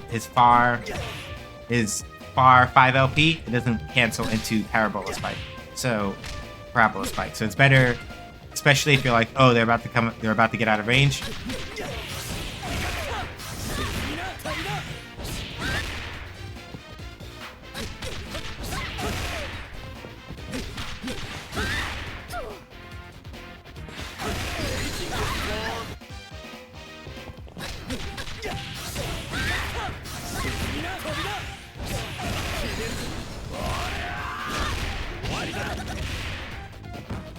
That's gonna leave a mark.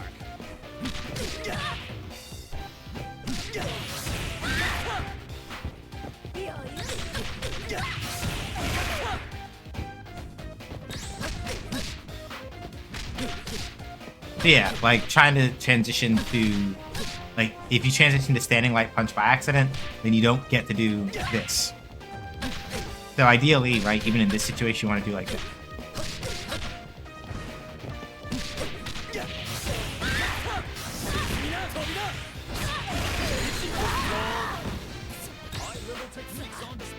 And because I usually run rock on point, that is like usually the conversion that I use for him, because like, you know,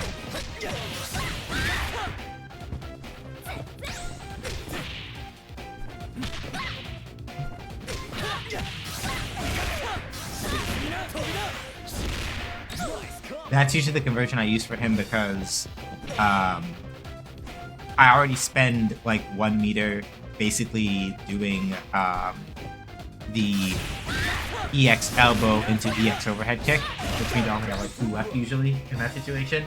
And that's when you want to do, like, if you're trying to save meter so that you can like have more stuff to do with point rock, you would rather not use an STM there. You'd rather just use level 1 special move instead of a level 2 one.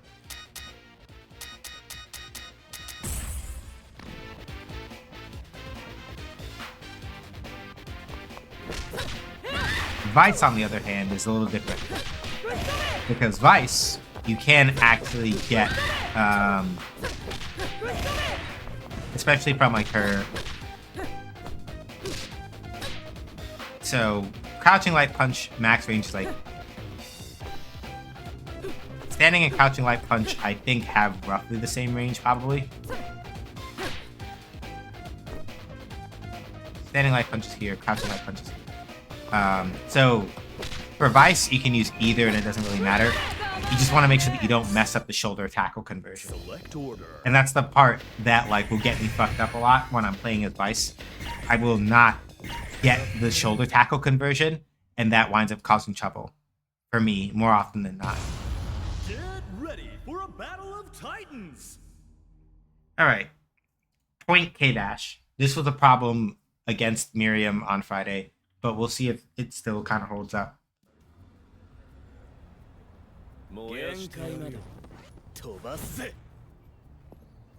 Round 1. Ready? Go!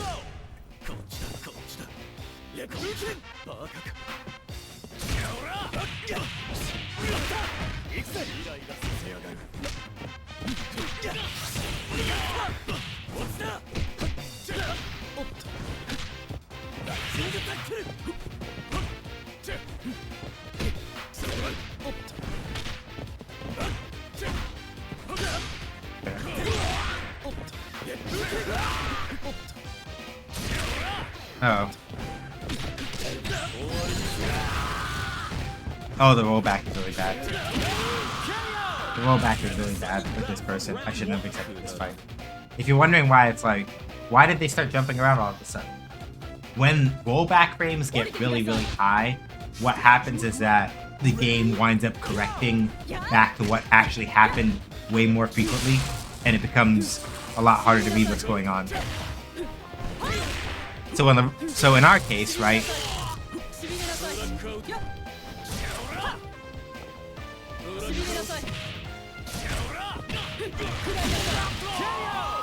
So yeah, I'm probably gonna have to hit this person with the one and done. Because if the rollback frames jump up like that again during the fight, I'm gonna be really, really agitated. So we're not doing that. Ready? Go!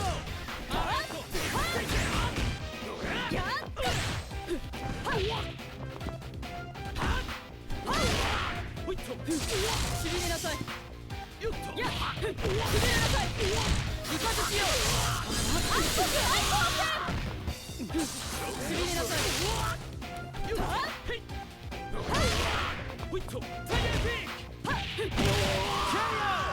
yeah, Joe's main thing is that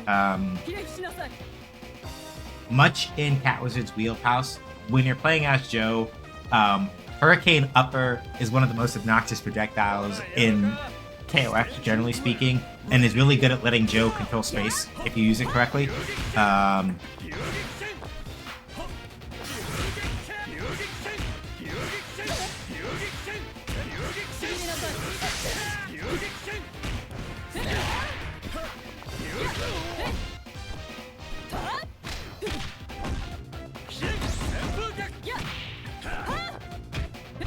Fair.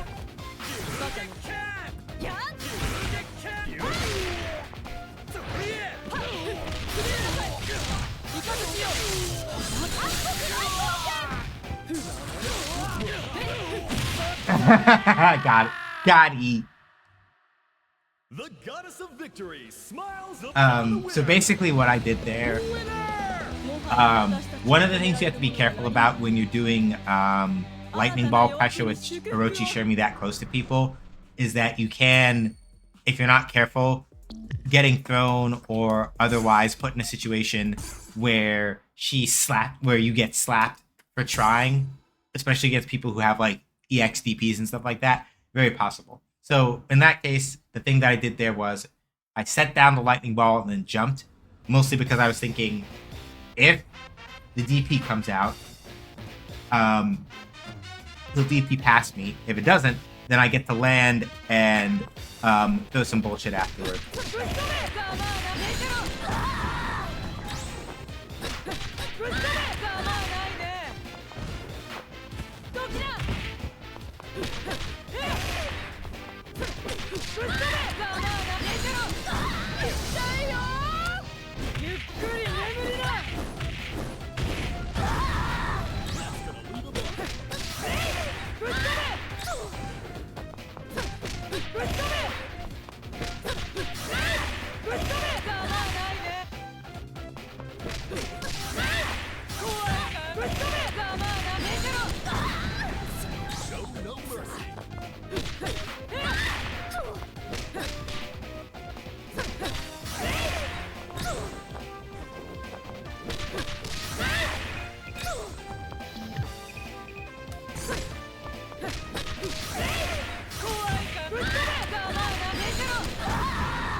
Hey, Shiny.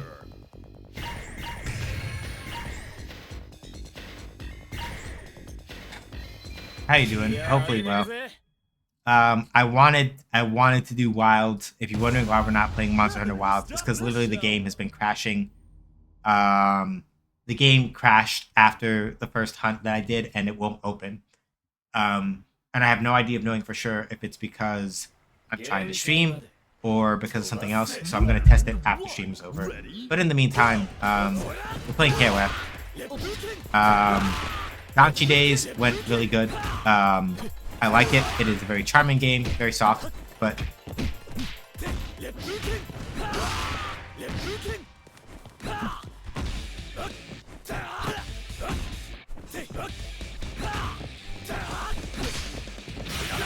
yeah, fair.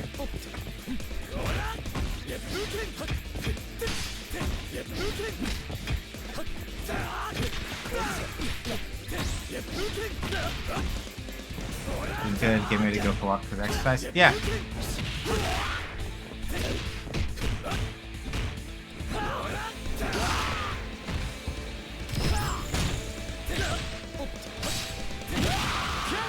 Sorry, Monster Hunter Wild. Yeah, it's annoying only in the sense of like it was fine the first couple times. It was fine the first time, and then it just kept going, and I'm like, all right, fine, whatever.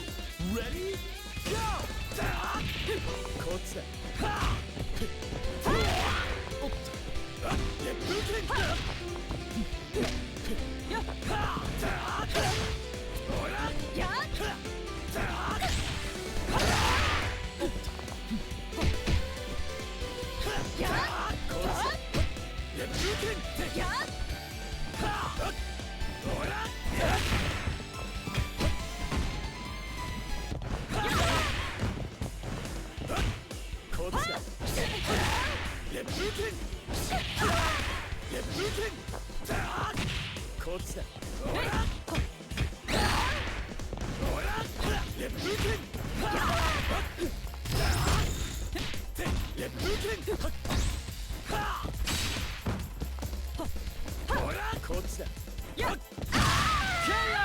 That's annoying. Round one takes another round.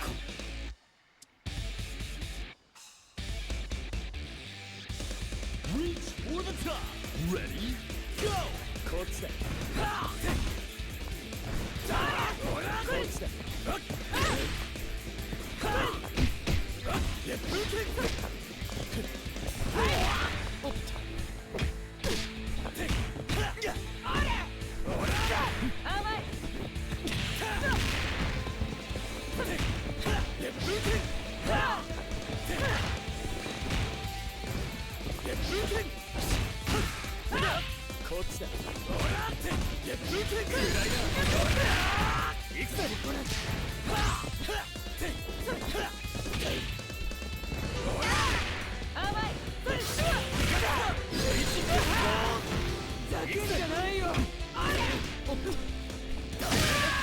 Okay.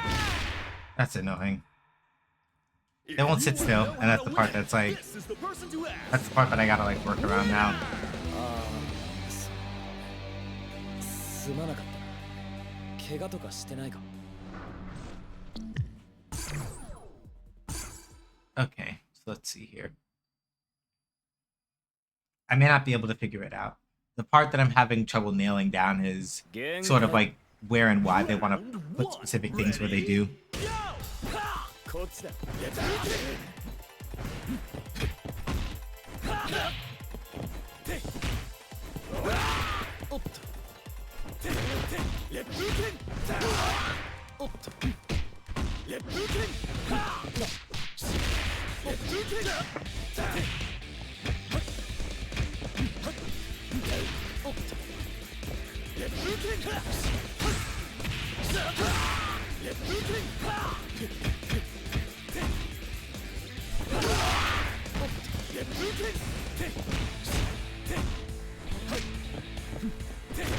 Good plan.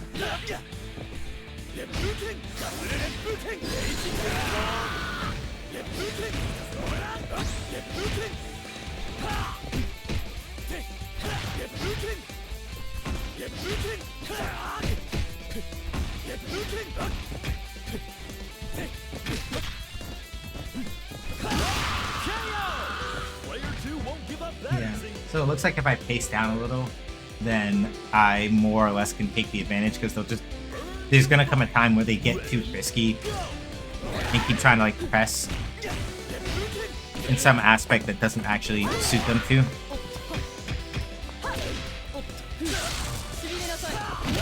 Like that.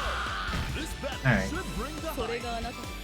The only problem is that, so basically this person kind of specializes in playing characters that don't like to engage close. Ready, Well, like Rock can kind of do whatever. The hard part with Kula is that trying to outpoke Kula is kind of annoying. It's doable, but it's a little difficult because she pokes very well.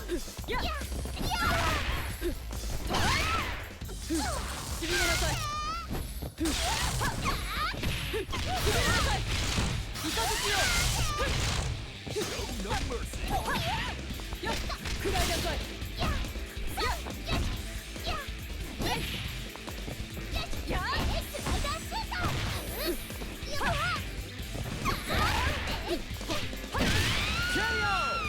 This is match point for The main thing that Kula has as a disadvantage is that her jump arc is kind of floaty, so it's very easy to like snipe. If you are in tune with how the Kula likes to jump and move, it is relatively easier to snipe her out of the air.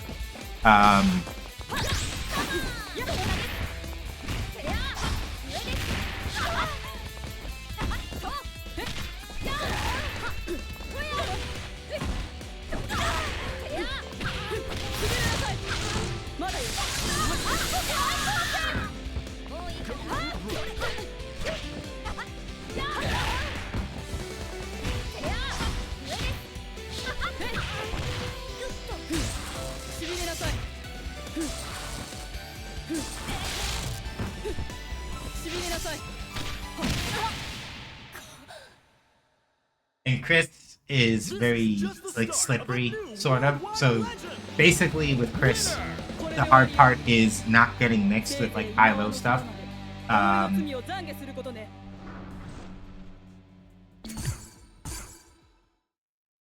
And with Kula, it's not getting outpoked. 限界まで 飛ばせ Round 1 Ready? Go! こっちだレッドキンおっとこっちだ レッドキンレッドキンレッドキンライ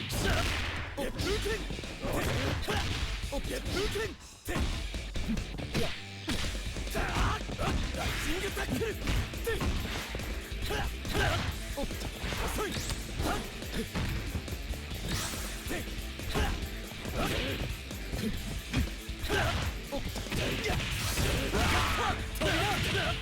Show no mercy. Get moving. Get moving. Get moving.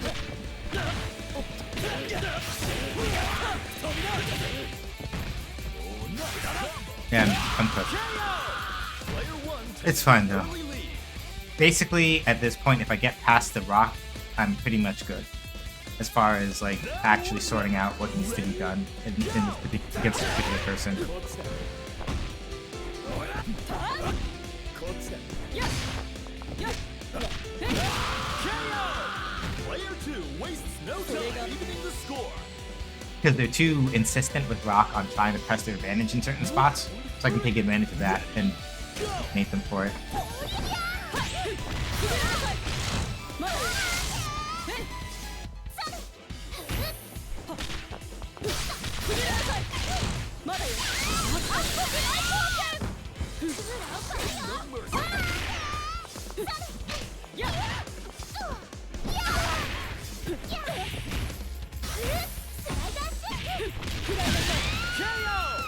Player 2 has victory in their sights.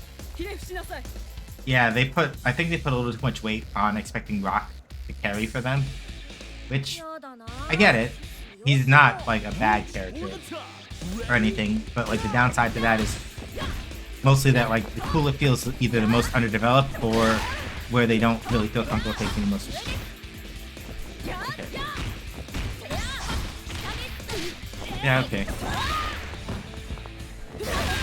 Yeah.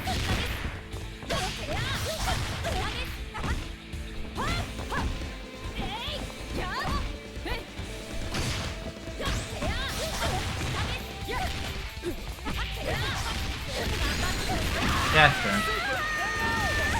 Final round. Time to go big or go home. Alright. So, if you got caught in Ad's Hell, the Chris cooked my Orochi Shermie, so now it's...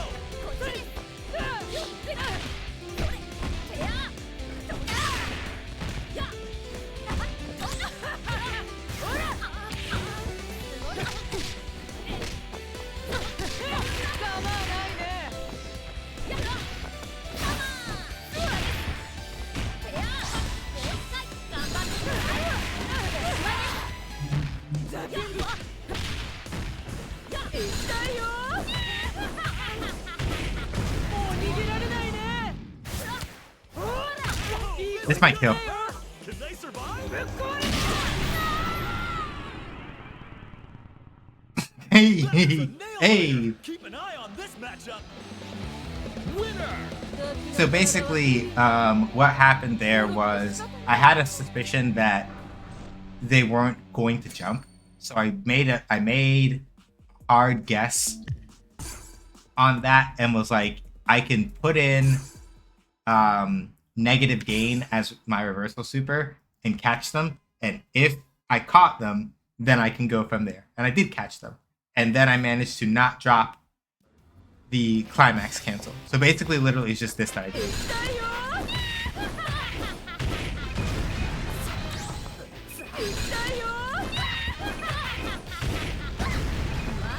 And then I can't do the input now, of course, because Of course, I can't do it now. But basically, I canceled that into my other super, and I didn't fuck up the input. So I'm...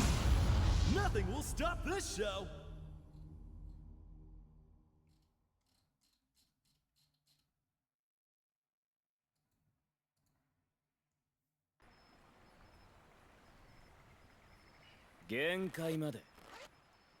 Round 1. Ready? Go!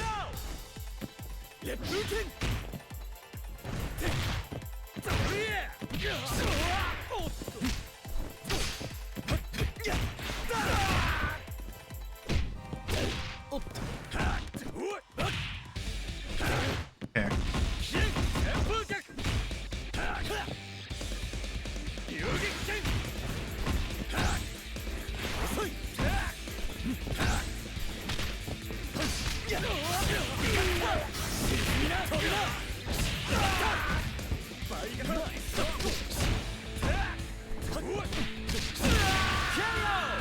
Player 1 won't give up that easy. There we go. Round 2. Ready? Go!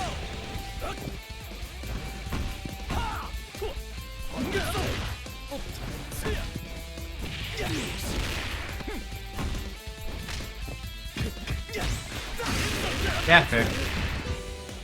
I had to try it at least once, which means that now I need to, if I'm gonna do that trick again, I gotta switch which follow-up I use.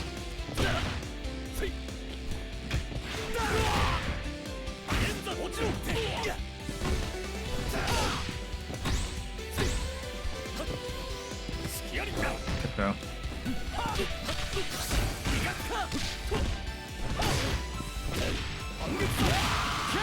Is Hung gets on an overhead? It might be an overhead. Hung, that flip kick he does, Hung gets on. I don't know if that's an overhead or not. If it is, and I wasn't blocking correctly, that's why I died. If it wasn't, then I just forgot to block.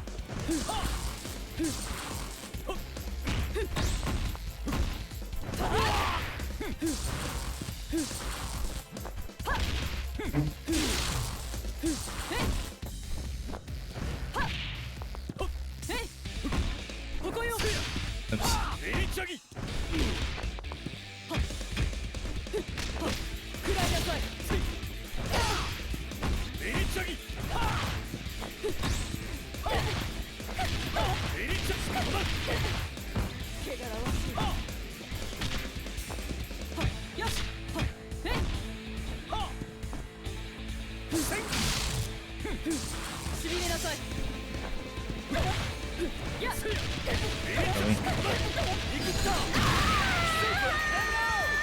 Yeah, it's fine. I'll hold that. But I think I can. I don't think the Kim is developed enough to be able to also take Vice as long as I don't like fuck up the input. The hard part is going to be dealing with King afterward. Case in point. That's why I wasn't worried about it, because it's like literally that. If I get my Mayhem into Splash, dead. So now the hard part is King, because I have to now work around projectiles.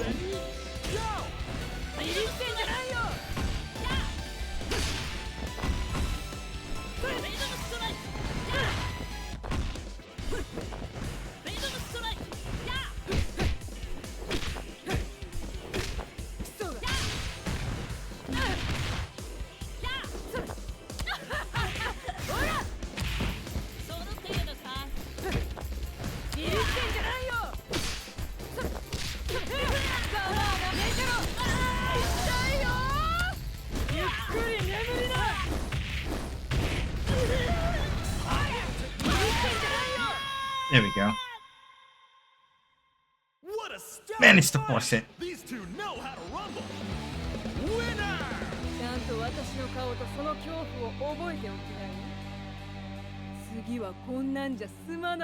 So yeah, the trick there was... Okay, either they had a bad connection or they just didn't want the smoke. Whatever. But yeah. Basically what I did to close that out, I very deliberately ran up and popped with like a close heavy punch, deliberately to Horse, then the block, and then I went for Splash. So this is sort of, Select order. I messed up and I pressed yes into a 164 MS match, which means it's either going to go great or terrible. But like the whole thing with Vice's command throws, and I talked about this in the article that I wrote for my blog. The whole thing about Vice's command throws is that they sort of form a triangle with each other, in that Splash is how you get over low attacks on Wake Up. Blackened is how you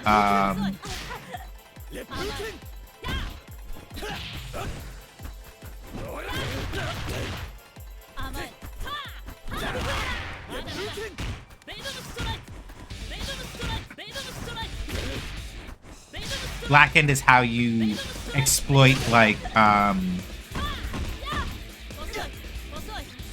messed up that punish. That slide's not safe at that distance.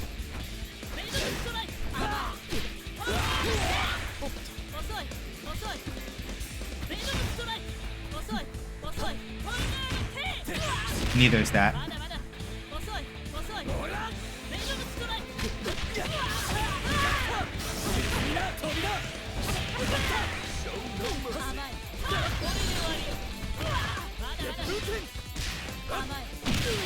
That's why you can't roll everywhere. Players that are new to KOF have a bad habit of like spamming roll like that a lot. And the problem is that two things. One, if people are aware of when you're going to roll and how, they can jab a light and like just knock you out of it. Or they can throw you.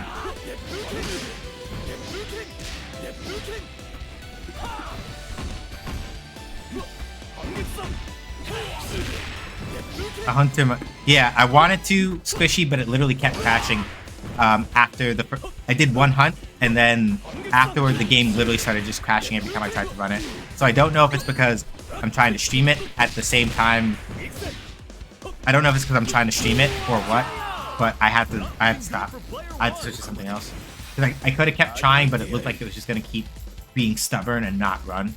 So either I have to restart my computer and see if that fixes it, or I need to do it while I'm not running OBS to see if it's that. Yeah, it's annoying.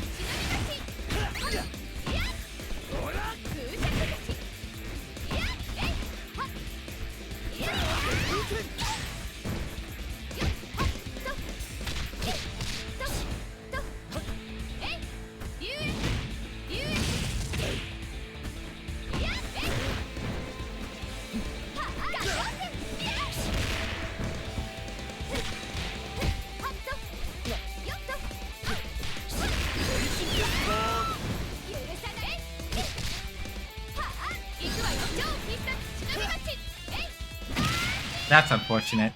Literally, my standing heavy kick went over her head, and that's why I was punished.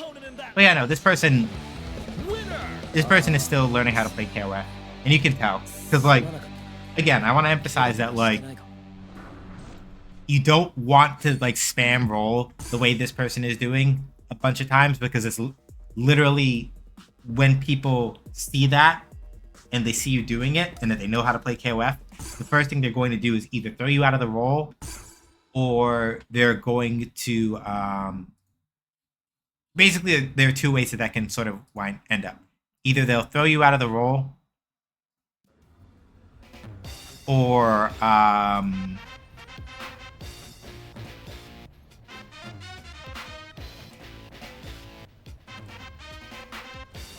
yeah, either they're going to throw you out of the roll, or they'll catch you with a light coming out of there and then punish you worse. So this doesn't mean that you never roll in KOF, but it means that you cannot rely on spamming it to work on people who actually know how to play the game. Don't do that. Don't.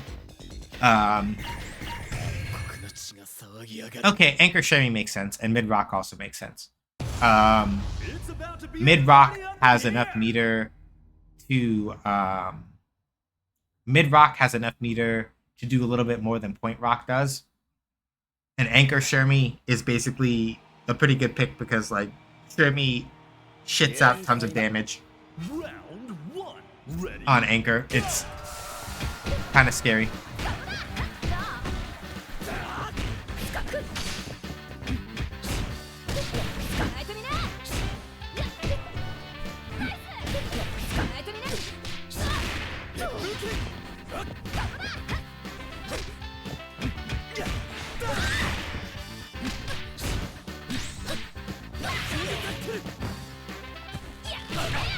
Too close.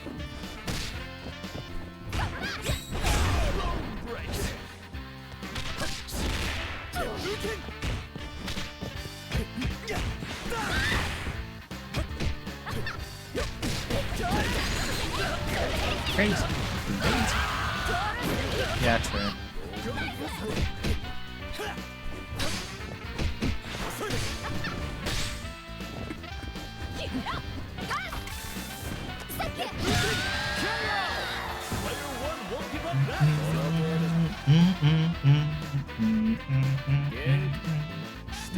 Alright, let's see.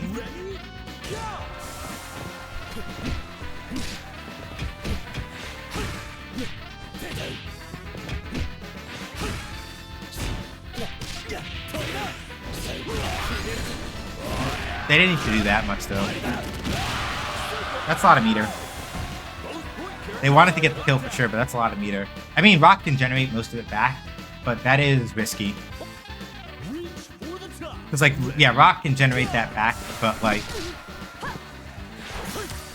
Okay, fair.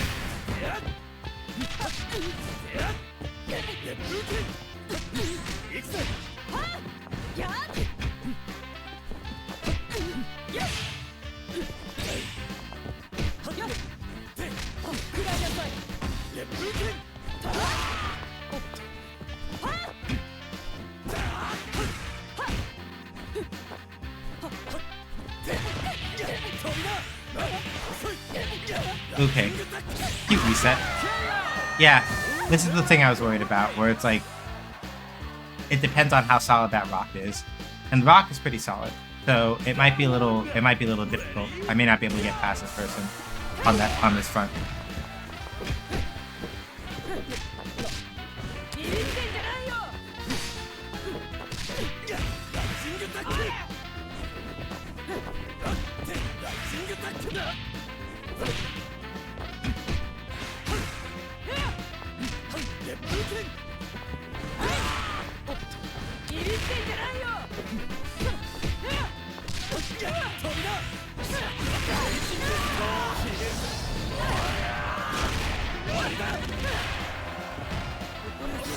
Yeah, they baited that.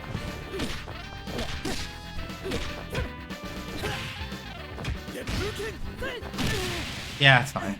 I'll hold that. I think I have an idea of how to deal with them now, but it's going to be a little bit tricky. Because the main thing is that while Rock does not have a lot of, like... Rock has basically no, like, cross-up potential or anything like that. But the thing that he's very good at is, especially if you're not, like, pressing buttons carelessly with his normals, he's very good at controlling space. And conditioning people into doing things and then changing it up on them. It's the thing that I don't do very well with him that I do wish I could do better. Where it's like, right, I threaten different things with his rage run and stuff like that. I don't do very well at that. I have a hard time like actually doing that correctly. And like people who either play Rock or have played against Rock a lot have answers for dealing with it.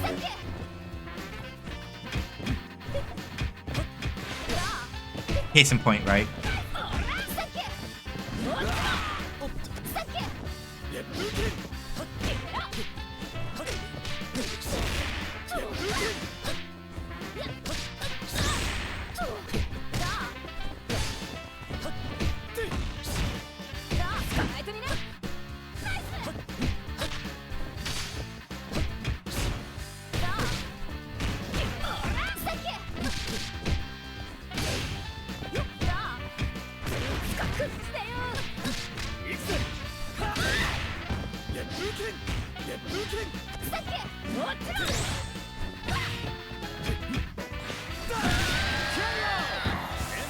yeah, like a lot of the time I tend to do like rage run dunk a lot. And that becomes very easy to call out. So I have like I'm not really good at like remembering to like.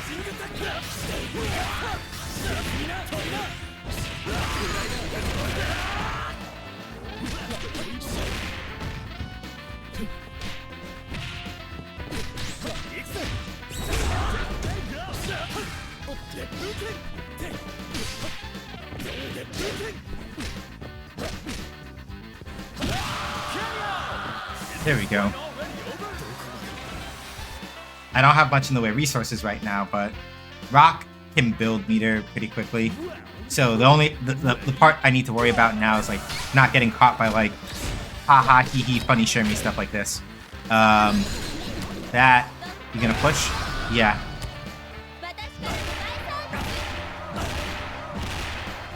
This is why Anchor Shermie is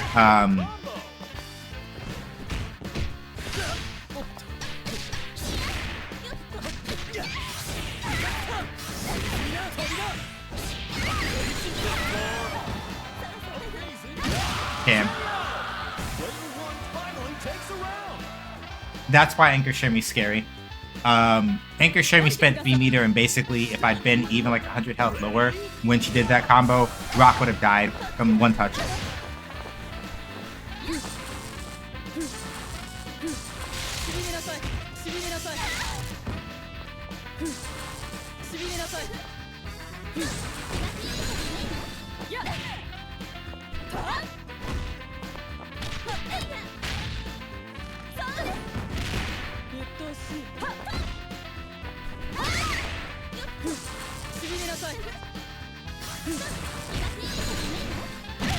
They need to stop doing that.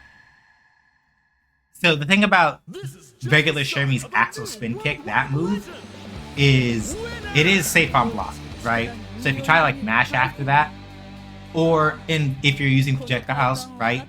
If Shermie does an Axel Spin Kick past your projectile, and hits you, you're getting hit by Shermie Shock, which is the super that they were trying to capture me with both times. They assumed really, really hard that they were gonna get the hit, and then they dialed in Shermie Shock and both times, and that's why they got shat on.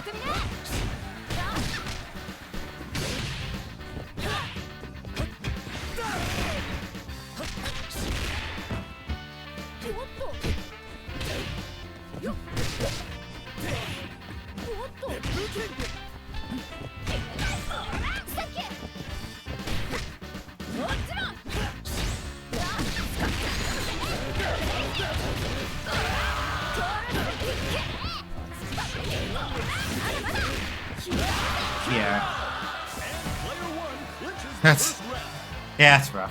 It's hard against Isla because as y'all see, like Isla's very mobile and can do hit and run tactics relatively well.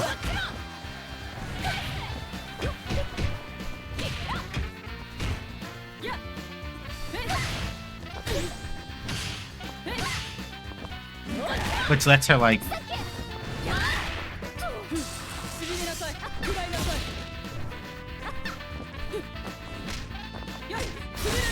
damn it.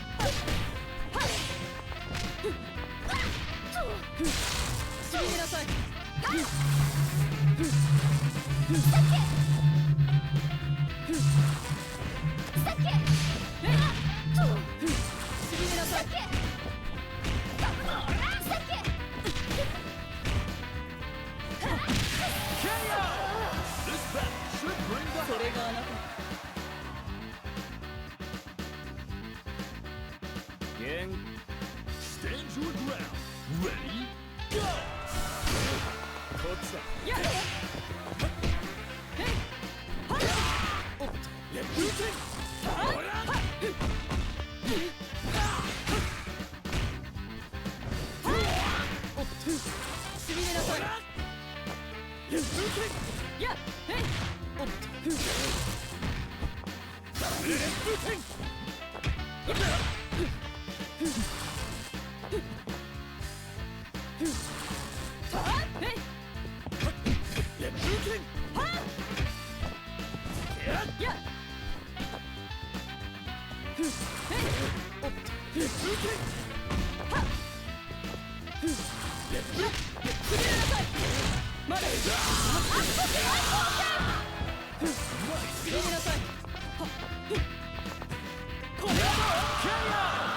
Only their anchor remains.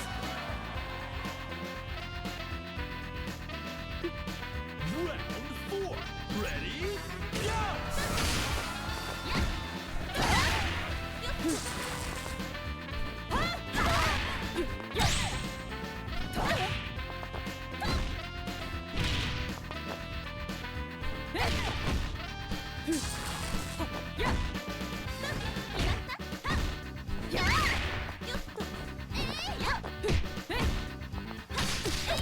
Yeah, I'm cooked. Yeah, like this is again Anchor Shermie. Basically, with Anchor Shermie, like regular Anchor Shermie, you can just whip shit like that out all the time and kill people. He's extremely like regular Shermie is extremely effective as an Anchor character, which is why like one of the older teams I used to run does in fact use Anchor Shermie for this precise reason.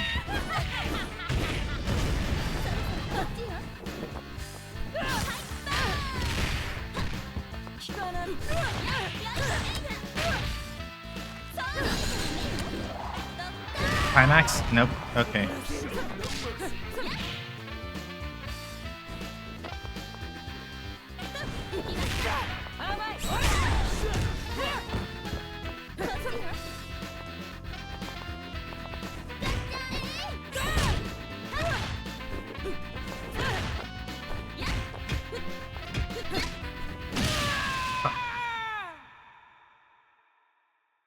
Yeah, I choked too much because I started getting afraid of getting hit.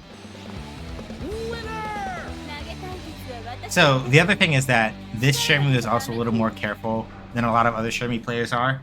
Because the other weakness that Shermie has, regular Shermie that is, if you do axle spin kick a lot, which this Shermie is very careful about not doing, people can shatter strike it and destroy you 6 billion different ways to Sunday, which is why most Shermie players who actually like know and understand how the character works will not do that, because they know that if you figure them out, then they die pretty much.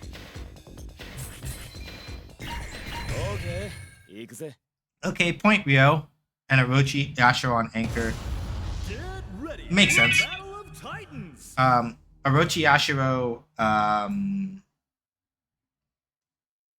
Yashiro is, as you've seen on this channel before if you've been here before, Orochi Yashiro kind of just like he'll eat your legs.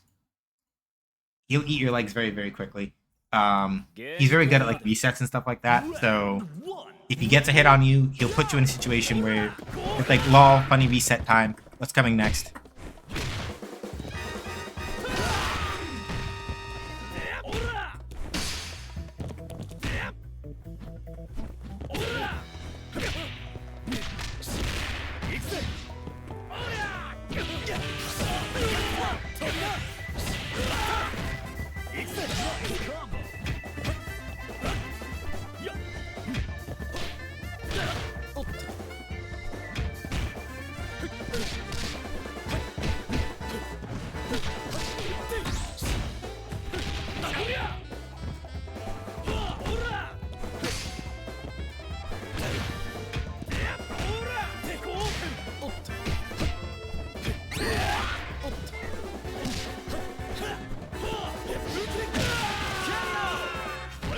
Won't give up that easy.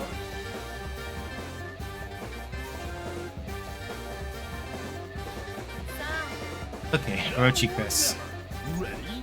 Go!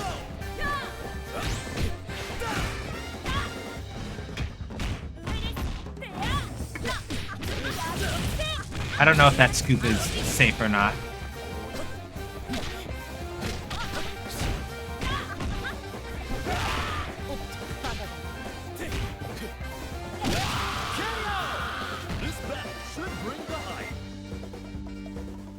Yeah, that move where Orochi Chris swipes forward with the flames. I don't know if the light version is safe or not on block. So I was afraid to press a button there because I wasn't sure.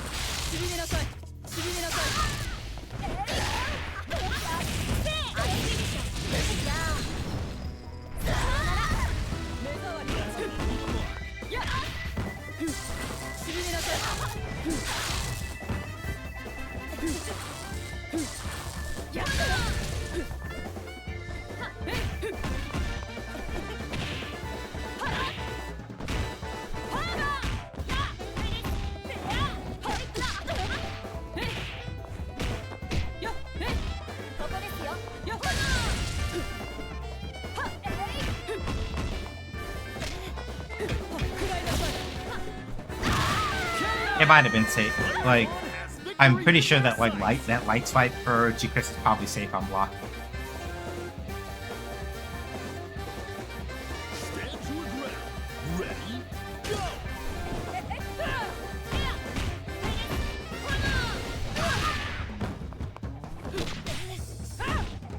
Ready? Go!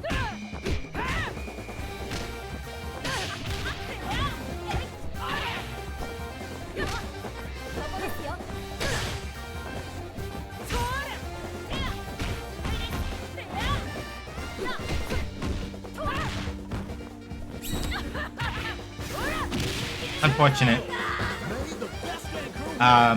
So the thing about Shatter Strikes is that they lose to throws. Advanced Strikes, on the other hand, have super armor and will auto counter throws. I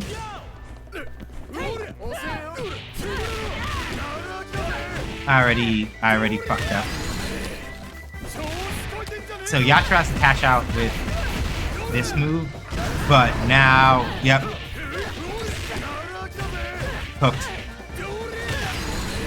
So this is the reason why, like, letting Orochi Yashiro get started basically how you die. Basically the thing is that Orochi Yashiro has really obnoxious normals for crossing people up, which means that from a very specific point of view, it's very easy for him to just be like, okay, lol, I got the hard knockdown. Now you have to guess which side I'm on. And he's very good at like just doing resets and to mix up hell in that particular way. And he gets relatively good damage from that.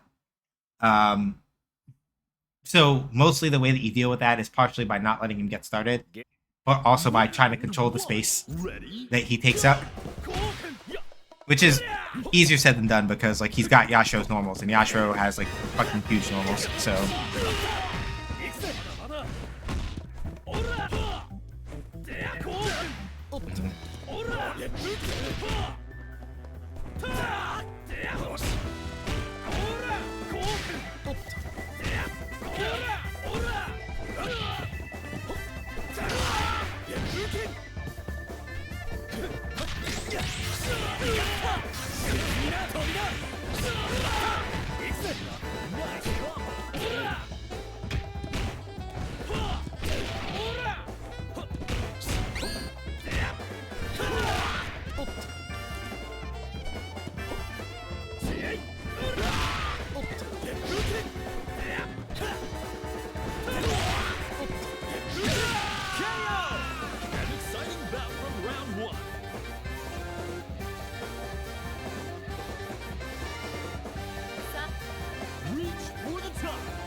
I'm going in at a meter deficit, and I'm probably going to lose rock, but I'll figure it out.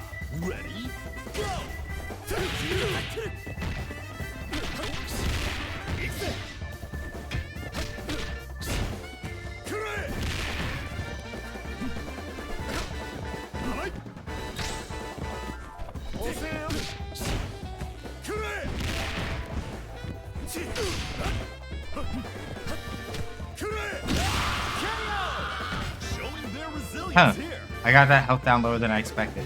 Okay. I have the character advantage in terms of numbers, but now it's really just a question of, like, I really gotta try not to get grabbed.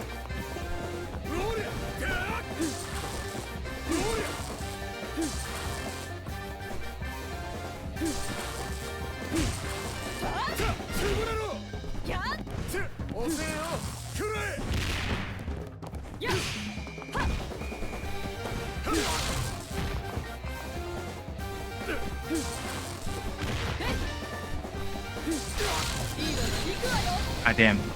Missed it.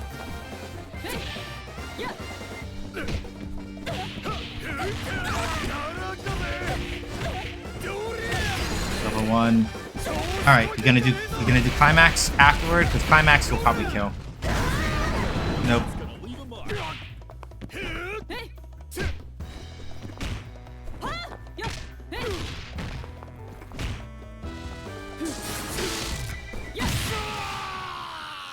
That's the main thing, right? With Orochi Yashiro, it's one of those things where it's like, while he becomes very scary when he gets a chance to like get a knockdown and start running mix, to a certain degree, if you force him to have to be the one to engage you, you can sort of set the terms of the approach in ways that let you get ahead of it, but that's if you can do that. If your character is suited to doing that.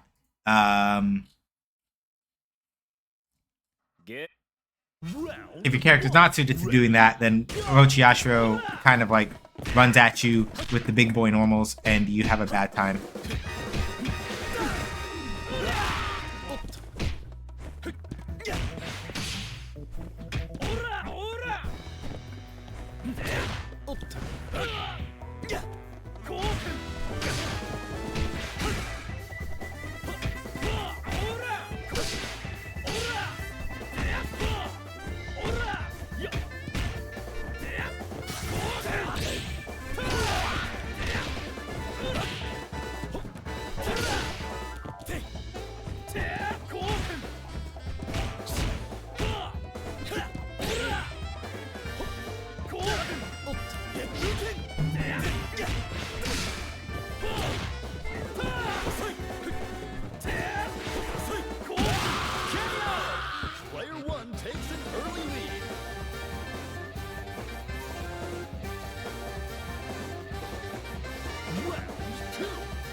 Player 2 wastes no time evening the score.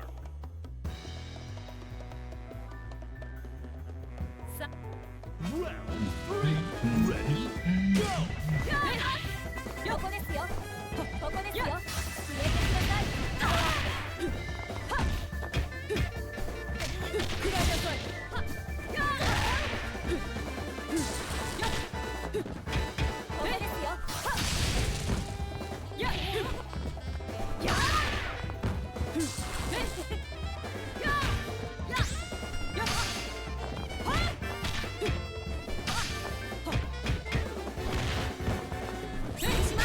Oop.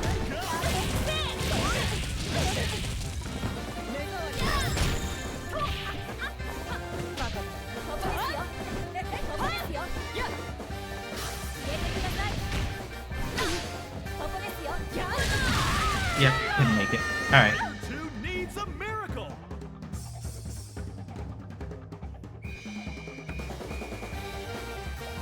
Reach for the top. Hey, Sin.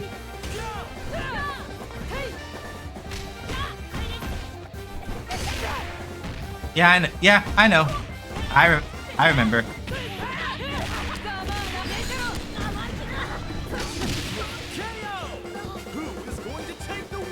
I remember very well. Basically, every time I see one, I think of you. I'm like, oh yeah, if Sim were here, he'd love this. They would be going over the moon. All right, let's see. Ready, go!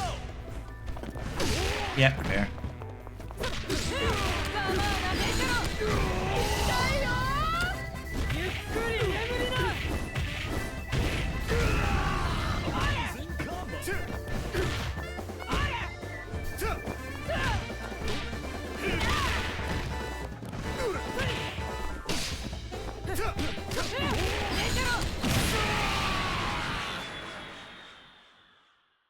That was a nail biter. There we go. Yeah, I really wanted to do Monster Hunter Wilds, but like I don't know why it's crashing. That's my only regret today, really, that I only got to do like one hunt on stream. I really did get just the pretty much.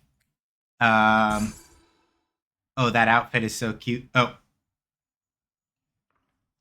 just wearing a hoodie. And just wearing the hoodie and the blanket, you know.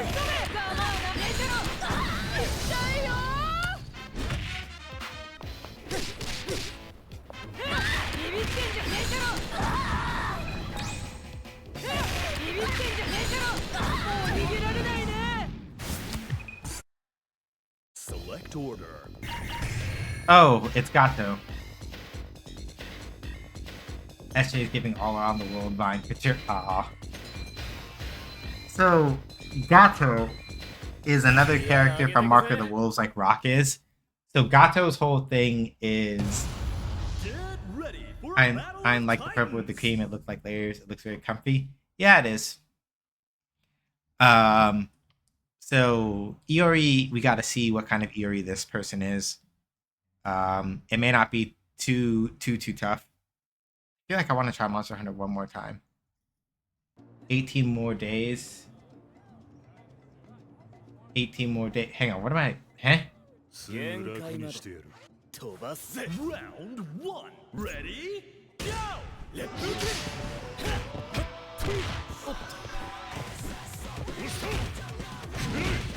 Oh, first day of spring, 5th day of the year. Entirely fair. Oh, I could have done something with that. Yep, okay, they know that one.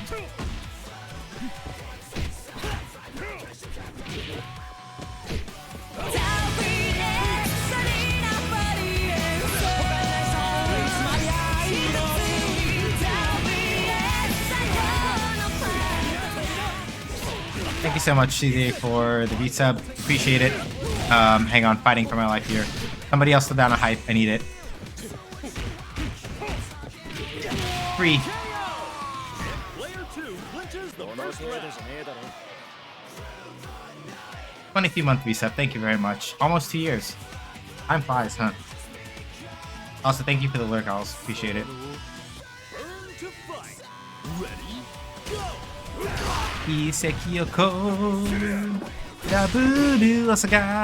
Yeah. You went too hard. You cooked too hard.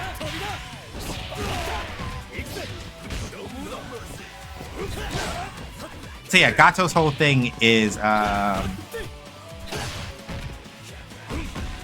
yeah, you're not trying to do that again and get cooked. I get it.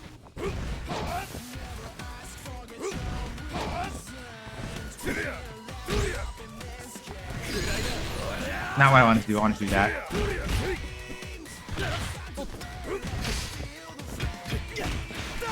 Nope. Oh, that's unfortunate.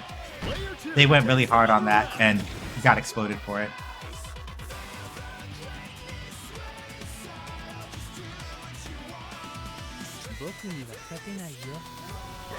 Okay.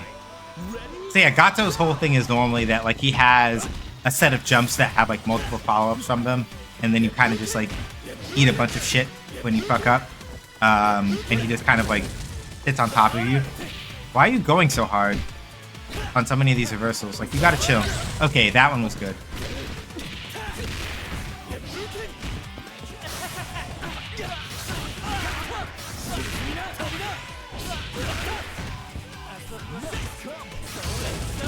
There you go. Okay, yeah, that's right. So this person Sort of. Not really. They don't go really hard on, like, EXDPs and things like that, but they go hard enough that I can probably bait them into doing them more than they should.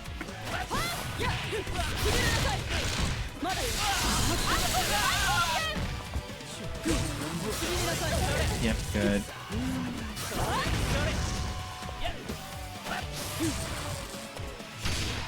Yeah, 2 first.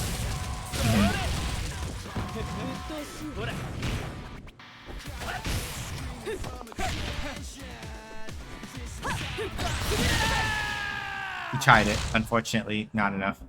Yeah, like some of those flash kicks were like super scuffed. I'm like, I don't know about that, honestly. Like, I get it. And KOF is a game that rewards you for being aggressive and being willing to push the envelope in certain aspects, but you have to be very deliberate about, like, there is such a thing as pushing too hard. And in KOF in particular, if you push too hard, dying happens very quickly. This game's damage is too explosive to overcook your spaghetti.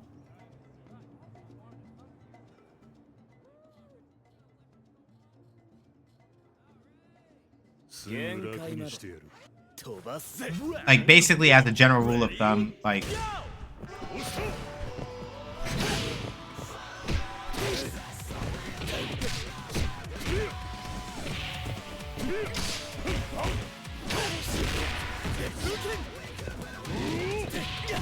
case in point, like, I cooked way too hard.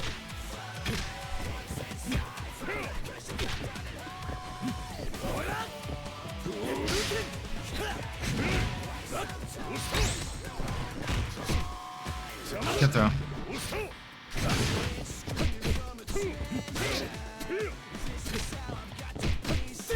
Didn't want to do that.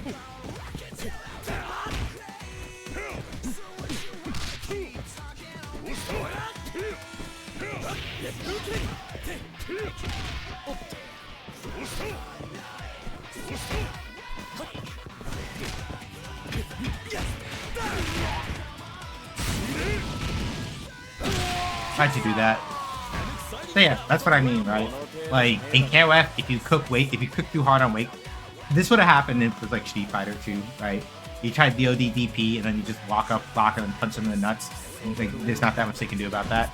But like with KOF in particular, you really cannot afford to cook too hard on wake up sometimes. You gotta be careful.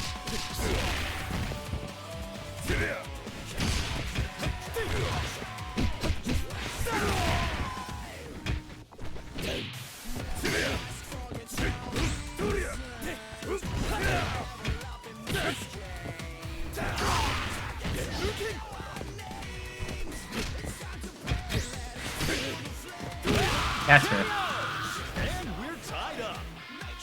I shouldn't have tried to do Rage Run Dunk there. Probably at that distance, I don't know if Rage Run would have been the right answer at all. Reppuken might have been better. And then that's Gato's thing. He has this set of jumps that he does.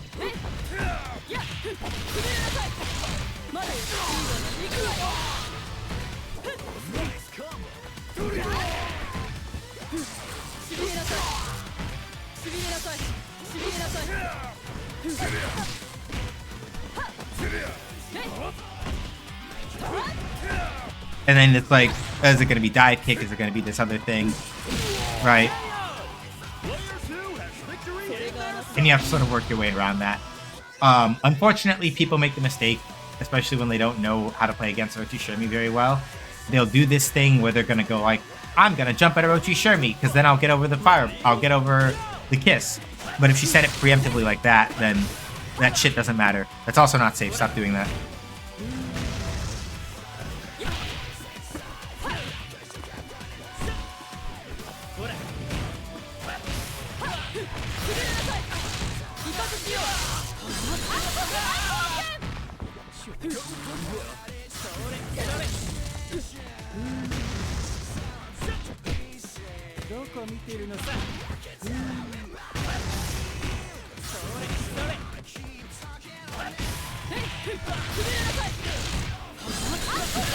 Why'd you do that?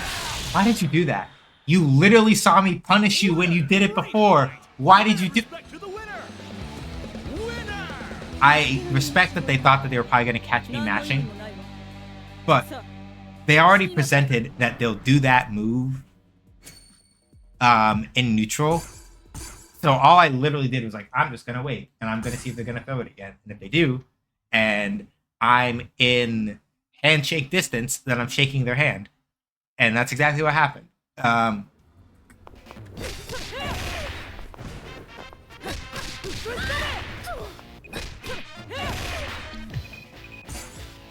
Like, they literally put themselves in handshake distance of me, so I shook their hand. Okay. Oh, this is an interesting team. Maxima has automatic guard on some of his moves. K-Dash is K-Dash, and well, his name is K-Dash, but I call him K-Dash for memes sometimes. K-Dash is K-Dash, and Terry's Terry. So Maxima is kind of like the real unknown card here.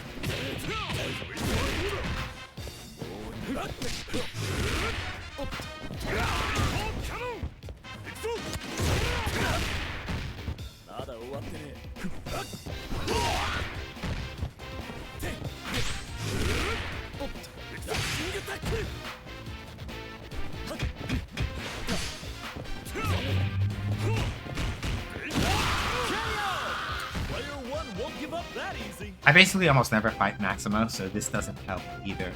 I sort of don't know how the matchup works.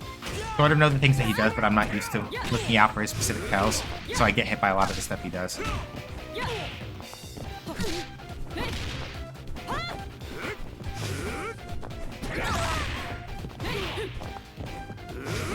Also, that shoulder tackle looks a lot like that move. See?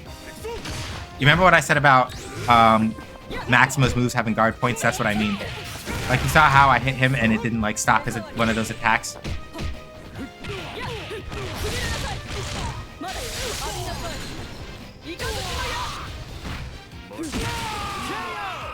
Both point characters are knocked out. Burn to fire. Ready, go!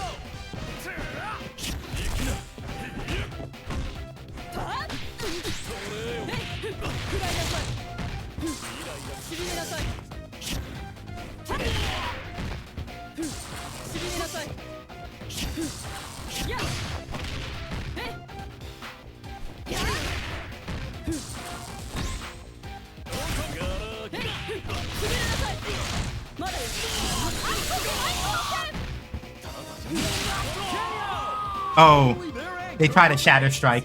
I saw the aura. They tried a Shatter Strike, and then they got hit by Kiss. Unfortunate.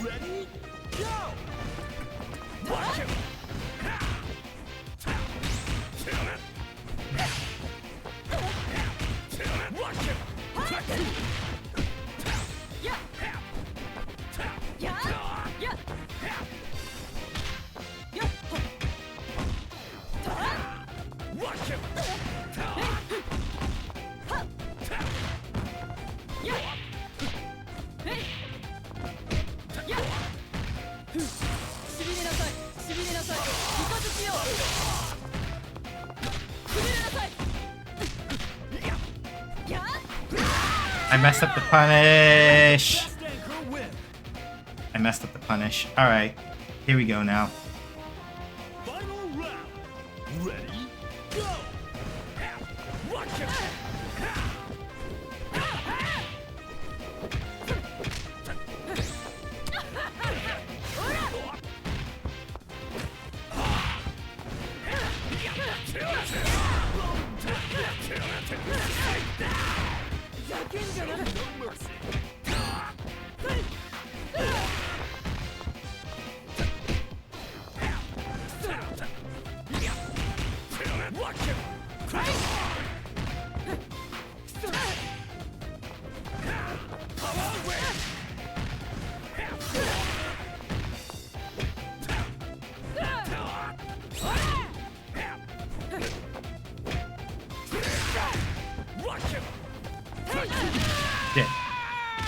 Yeah, like Terry is a really difficult character to fight against in this game because he is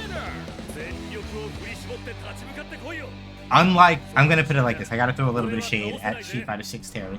Street Fighter 6 Terry is also relatively flexible in terms of like the overall suite of abilities that he has, but his conversions are a little weirder in Street Fighter. King of Fighters, he has a little bit less of that issue.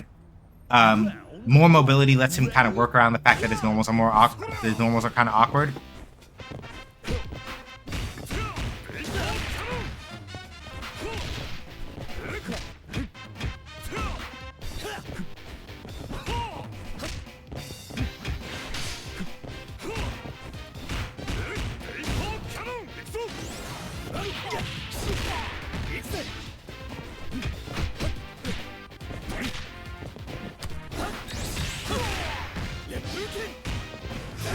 Who is this Temu Mega Man X? Maxima. He debuted in King of Fighters 99 and is one of K-Dash's like longtime team member partners. His whole thing is basically Canadian cyborg bullshit is basically kind of the way that he works. As you can see, it is incredibly annoying to work around. In this game in particular, he happens to have a move that also resembles his dashing command grab, but it happens to be a strike attack, so it's a little bit difficult to sort of like tell when it's coming.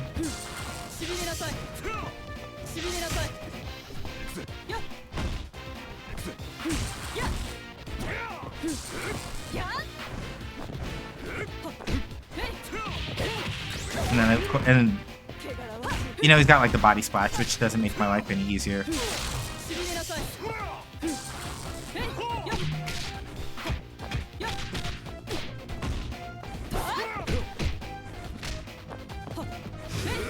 Yeah, that move looks a lot like a dashing command grab that he has. And then there's that. Yeah, like that shit. Well, he doesn't have, it's not just like in, there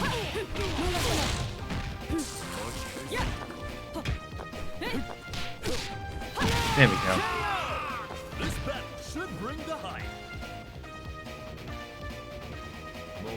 Yeah, this one's rough. I don't know if I can make this one work. I can try, but it's gonna be hard.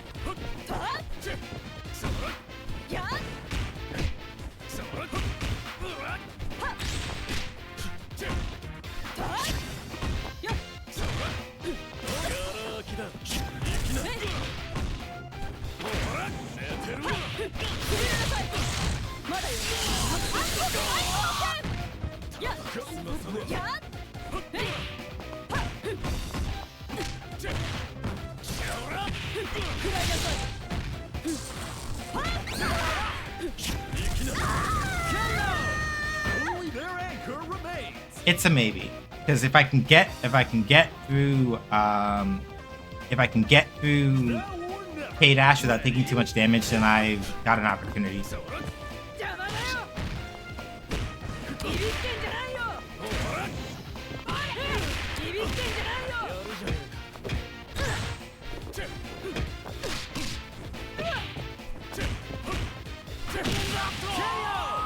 Neither side is giving an inch. Good. All right. Final round. Ready? Go. Yeah, Terry's the hard part, because like now it's like a matter of like.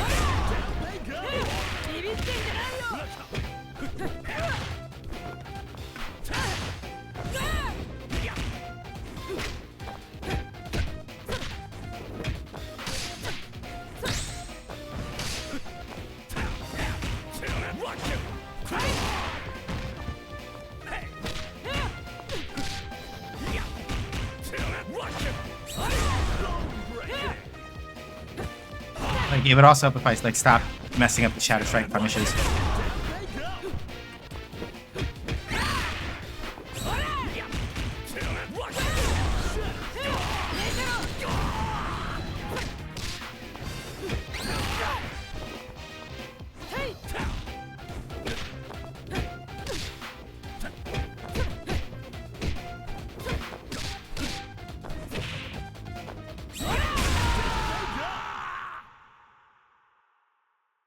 That was a nail biter. Keep an eye on this match. But yeah, Vice's Shatter Strike is really good because it shares the same animation as her blowback attack.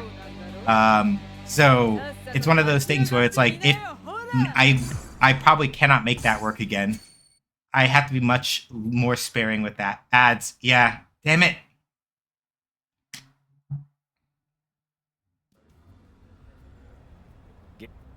Round 1. Ready? Go!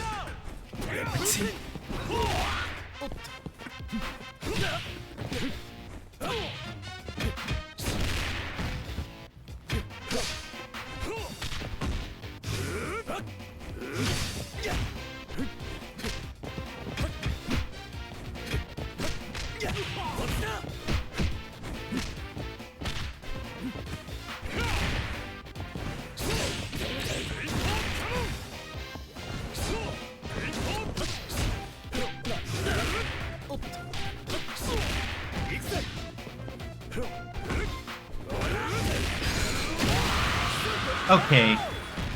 The shoulder tackle, the heavy version, has a guard point on it. Didn't know that. That's not ideal. That's not great.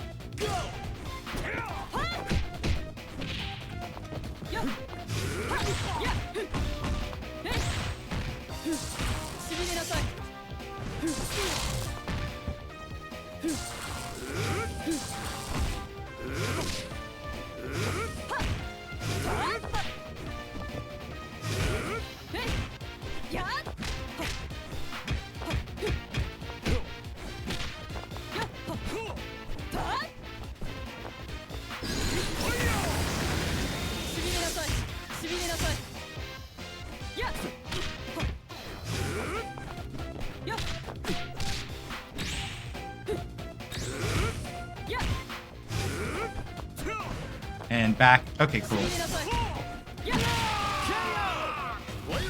But yeah, that move that I was doing is called a Shatter Strike. It has one hit of auto guard, loses the throws, but will basically, as y'all saw, like it blasts through single hits very, very easily.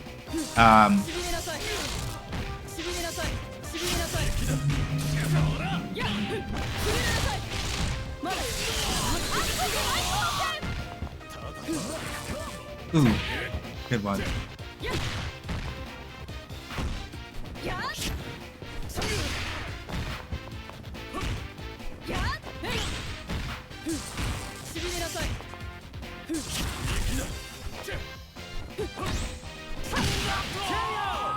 Player 1 has victory in their sights. Alright, so yeah. Also, I can't use them. I can't use Shatter Strikes. Partially, I can't use them as much in this fight because the Terry will be looking for them. But also because Jeremy's Shatter Strike is not good for dealing with grounded attacks unless they happen to be very close.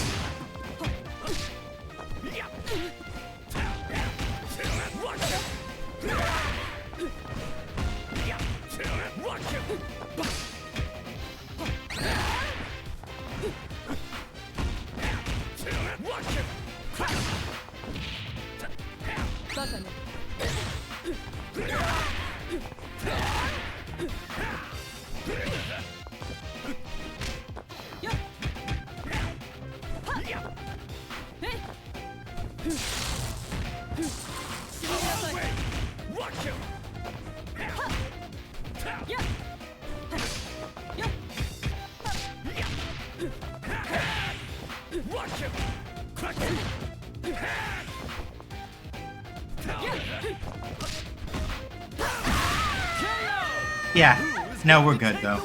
So basically, I literally have to throw in order for me to lose it at this point. Like, I have to get absolutely brain fried in order to, like, actually lose at this point.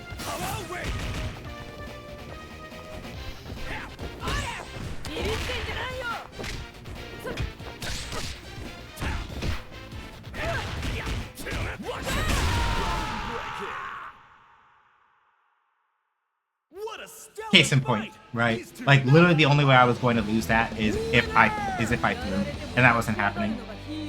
So yeah, Shatter Strike. The thing about Shatter Strikes is that the utility of your character's Shatter Strike is dependent on the strength of their blowback attack. When I say strength, I do not mean in the sense of how much damage it does, because I think every character's blowback does the same amount of damage. Their CD attack, they all do the same amount of damage. The thing is that Vice's Shatter Strike is so good because hers is derived from her blowback attack. And her blowback attack is like a huge step forward with a punch where she's like, I don't give a shit, I'm punching you in the face, right? Which basically means that its vertical clearance is not too bad either, but its horizontal clearance being as good as it is basically means that it's like, lol, hey, so I punched you in the face with this blowback attack. Now, if I do it as a Shatter Strike, you eat 10 billion pounds of shit. Have fun. Rock's blowback attack is also pretty good too. At least for like horizontal ranges. Right? And none of this is to say that like Shermie's and Orochi Shermie's isn't like horrible.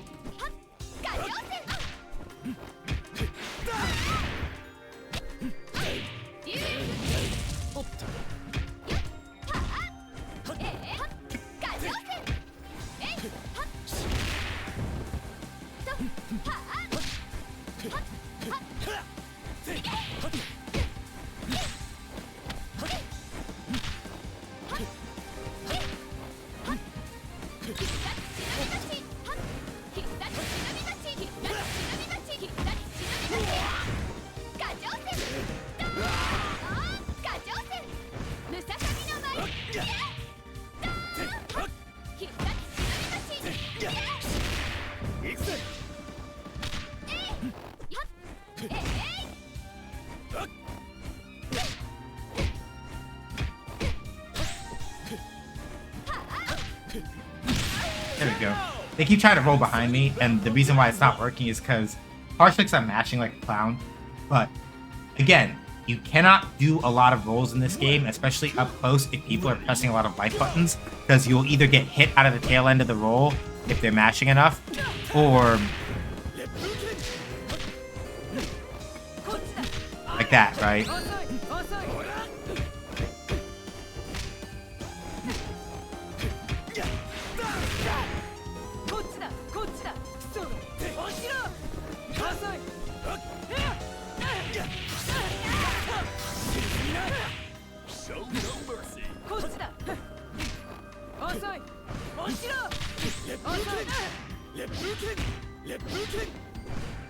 Good. They jump too high. If you're trying to approach to attack people in this game, you want to hop instead of doing high jumps. Like doing regular jumps or super jumps, it's not the worst thing in the world, but it does, it limits your attack vectors a lot. You want to hop instead if you can help it. Not that you never do big jumps, but that if you're trying to like press an attack, hops are better. That's not going to scale super well, but it doesn't have to scale well because it's gonna give Orochi OP.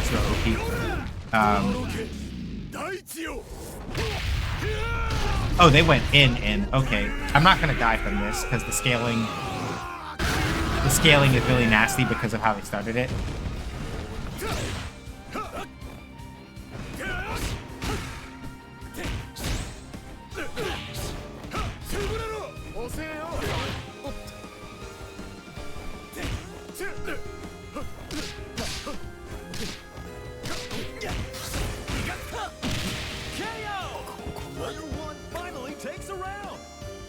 Okay, it's okay though, because they've only got 1.5 meter. I have at least 3.5. Yeah. So I have the advantage if I don't like terribly fuck up my approach here.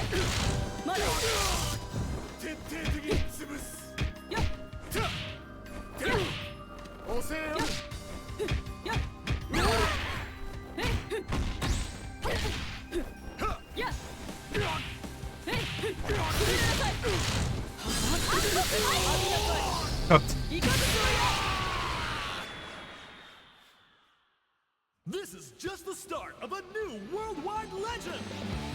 Winner. その通りあなたは私たちのリーダーなのだからもっとしっかりしてもらわないと困るわ Like, haha, cook, like, haha, cook them. So yeah. Let's see how it goes with this Mai, though. Because the Mai, like, they sort of have an idea of what they're doing, but a lot of, like, it's like the billion, like, rolls that's gonna get them killed. One. Ready? Go.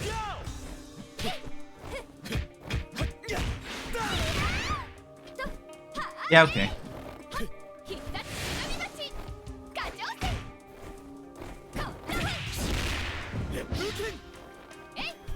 Yeah. Suzume Bachi. Oh. Shinobi Bachi. Well, it's still bees, but it's ninja bees instead of hornet. Suzume Bachi is a hornet. But what Mai is saying is Shinobi Bachi. So, ninja bee. Oop, fair.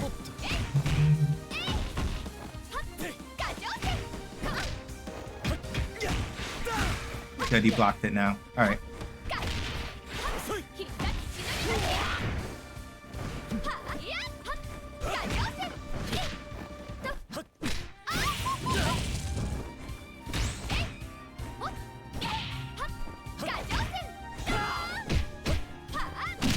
There we go. Player one won't give up that easy. So yeah, the Mai, they don't have the Mai stuff down. They make themselves a pain. Ready? Go. Look, no, nope, you fucked up.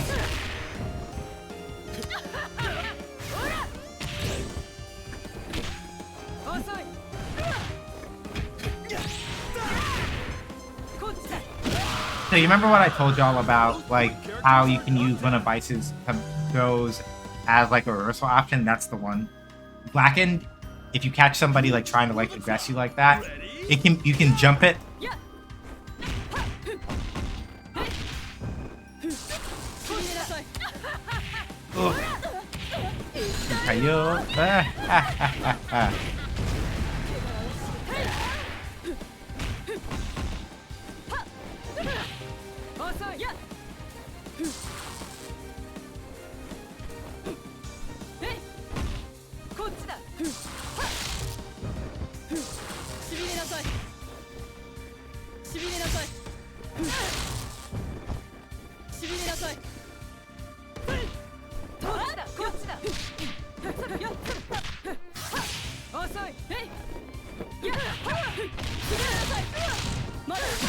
I respect it. But now that I have that idea, oh, they're gonna roll and try for Blacken, I can jump, right? This is why, again, rolling in KOF is not a bad thing, but you have to be very deliberate about when to choose to do that. If you roll too much and people catch the pattern, they will find ways to exploit it. It is extremely doable.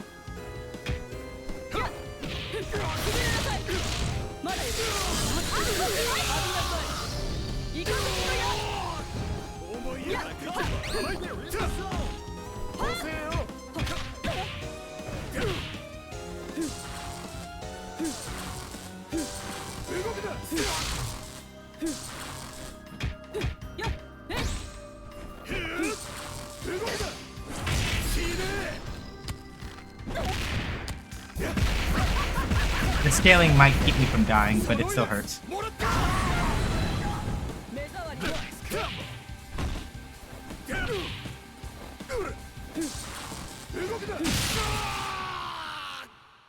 Unfortunate. If they'd been a little closer when they'd done that, they would have gone through that fireball, would have gotten grabbed. But I think the fact that I backdashed to then throw that kiss put me just out of range of getting scooped by the command throw. So they ate shit. I would room match them, but it's 9 o'clock. And y'all already know what that means. It is time for me to departo.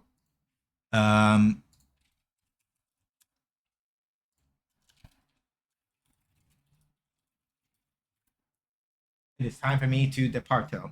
So, thank y'all for coming by. I'm sorry that we didn't actually get to do a bunch of Monster Hunter stuff.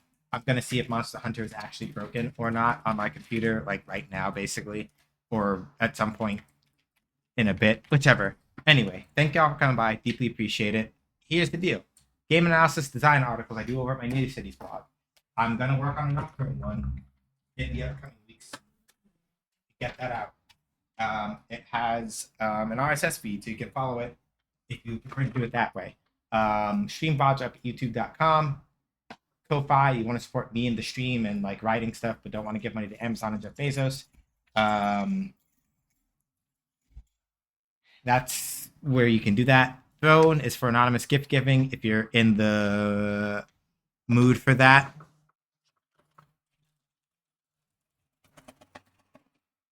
And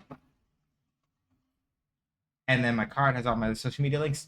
If you want to hang out with us when we're not doing like stream stuff and you don't mind making a Roblox account that you have to use for nothing ever again, you can join us over on Gilded.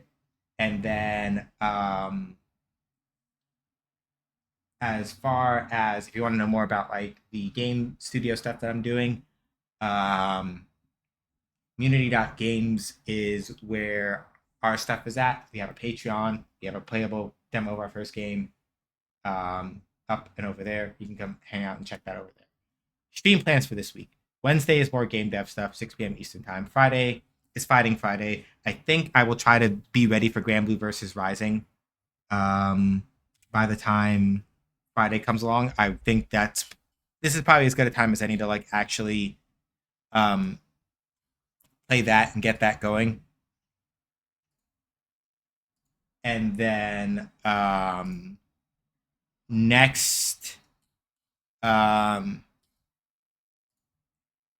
what's it called? Next Sunday, I'll keep the game a secret and I'll let y'all know in a bit what it is, but I want to sit down, sort out what it's supposed to be. I need to jump back to some charity fundraising, some like fundraising stuff I did for myself not last October, but the October before that, and figure out what all things I owe people on that front. I have to sit down and like run the math back.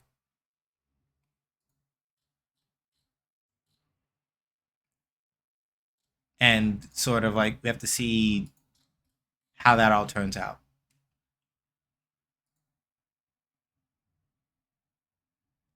But all right, that's pretty much all I've got. I'm gonna go see who we can go hang out with.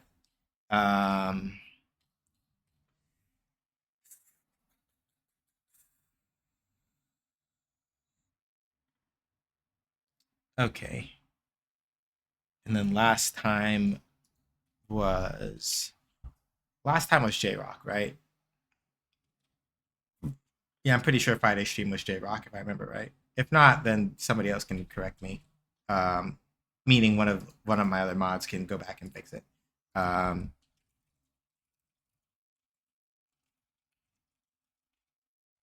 it was J-Rock, because I remember him asking about that. So let's see. I'm guessing, I think G to the next level might be on, so we might go hang out with him. But I'm going to go see if they're actually up and if they're actually playing something today. Yeah, I thought so. Okay. Because I think we've been to Queso recently. Yeah, we've been to Queso recently.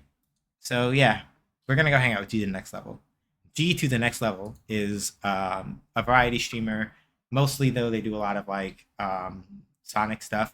Right now, they are playing some Sonic Heroes on PC.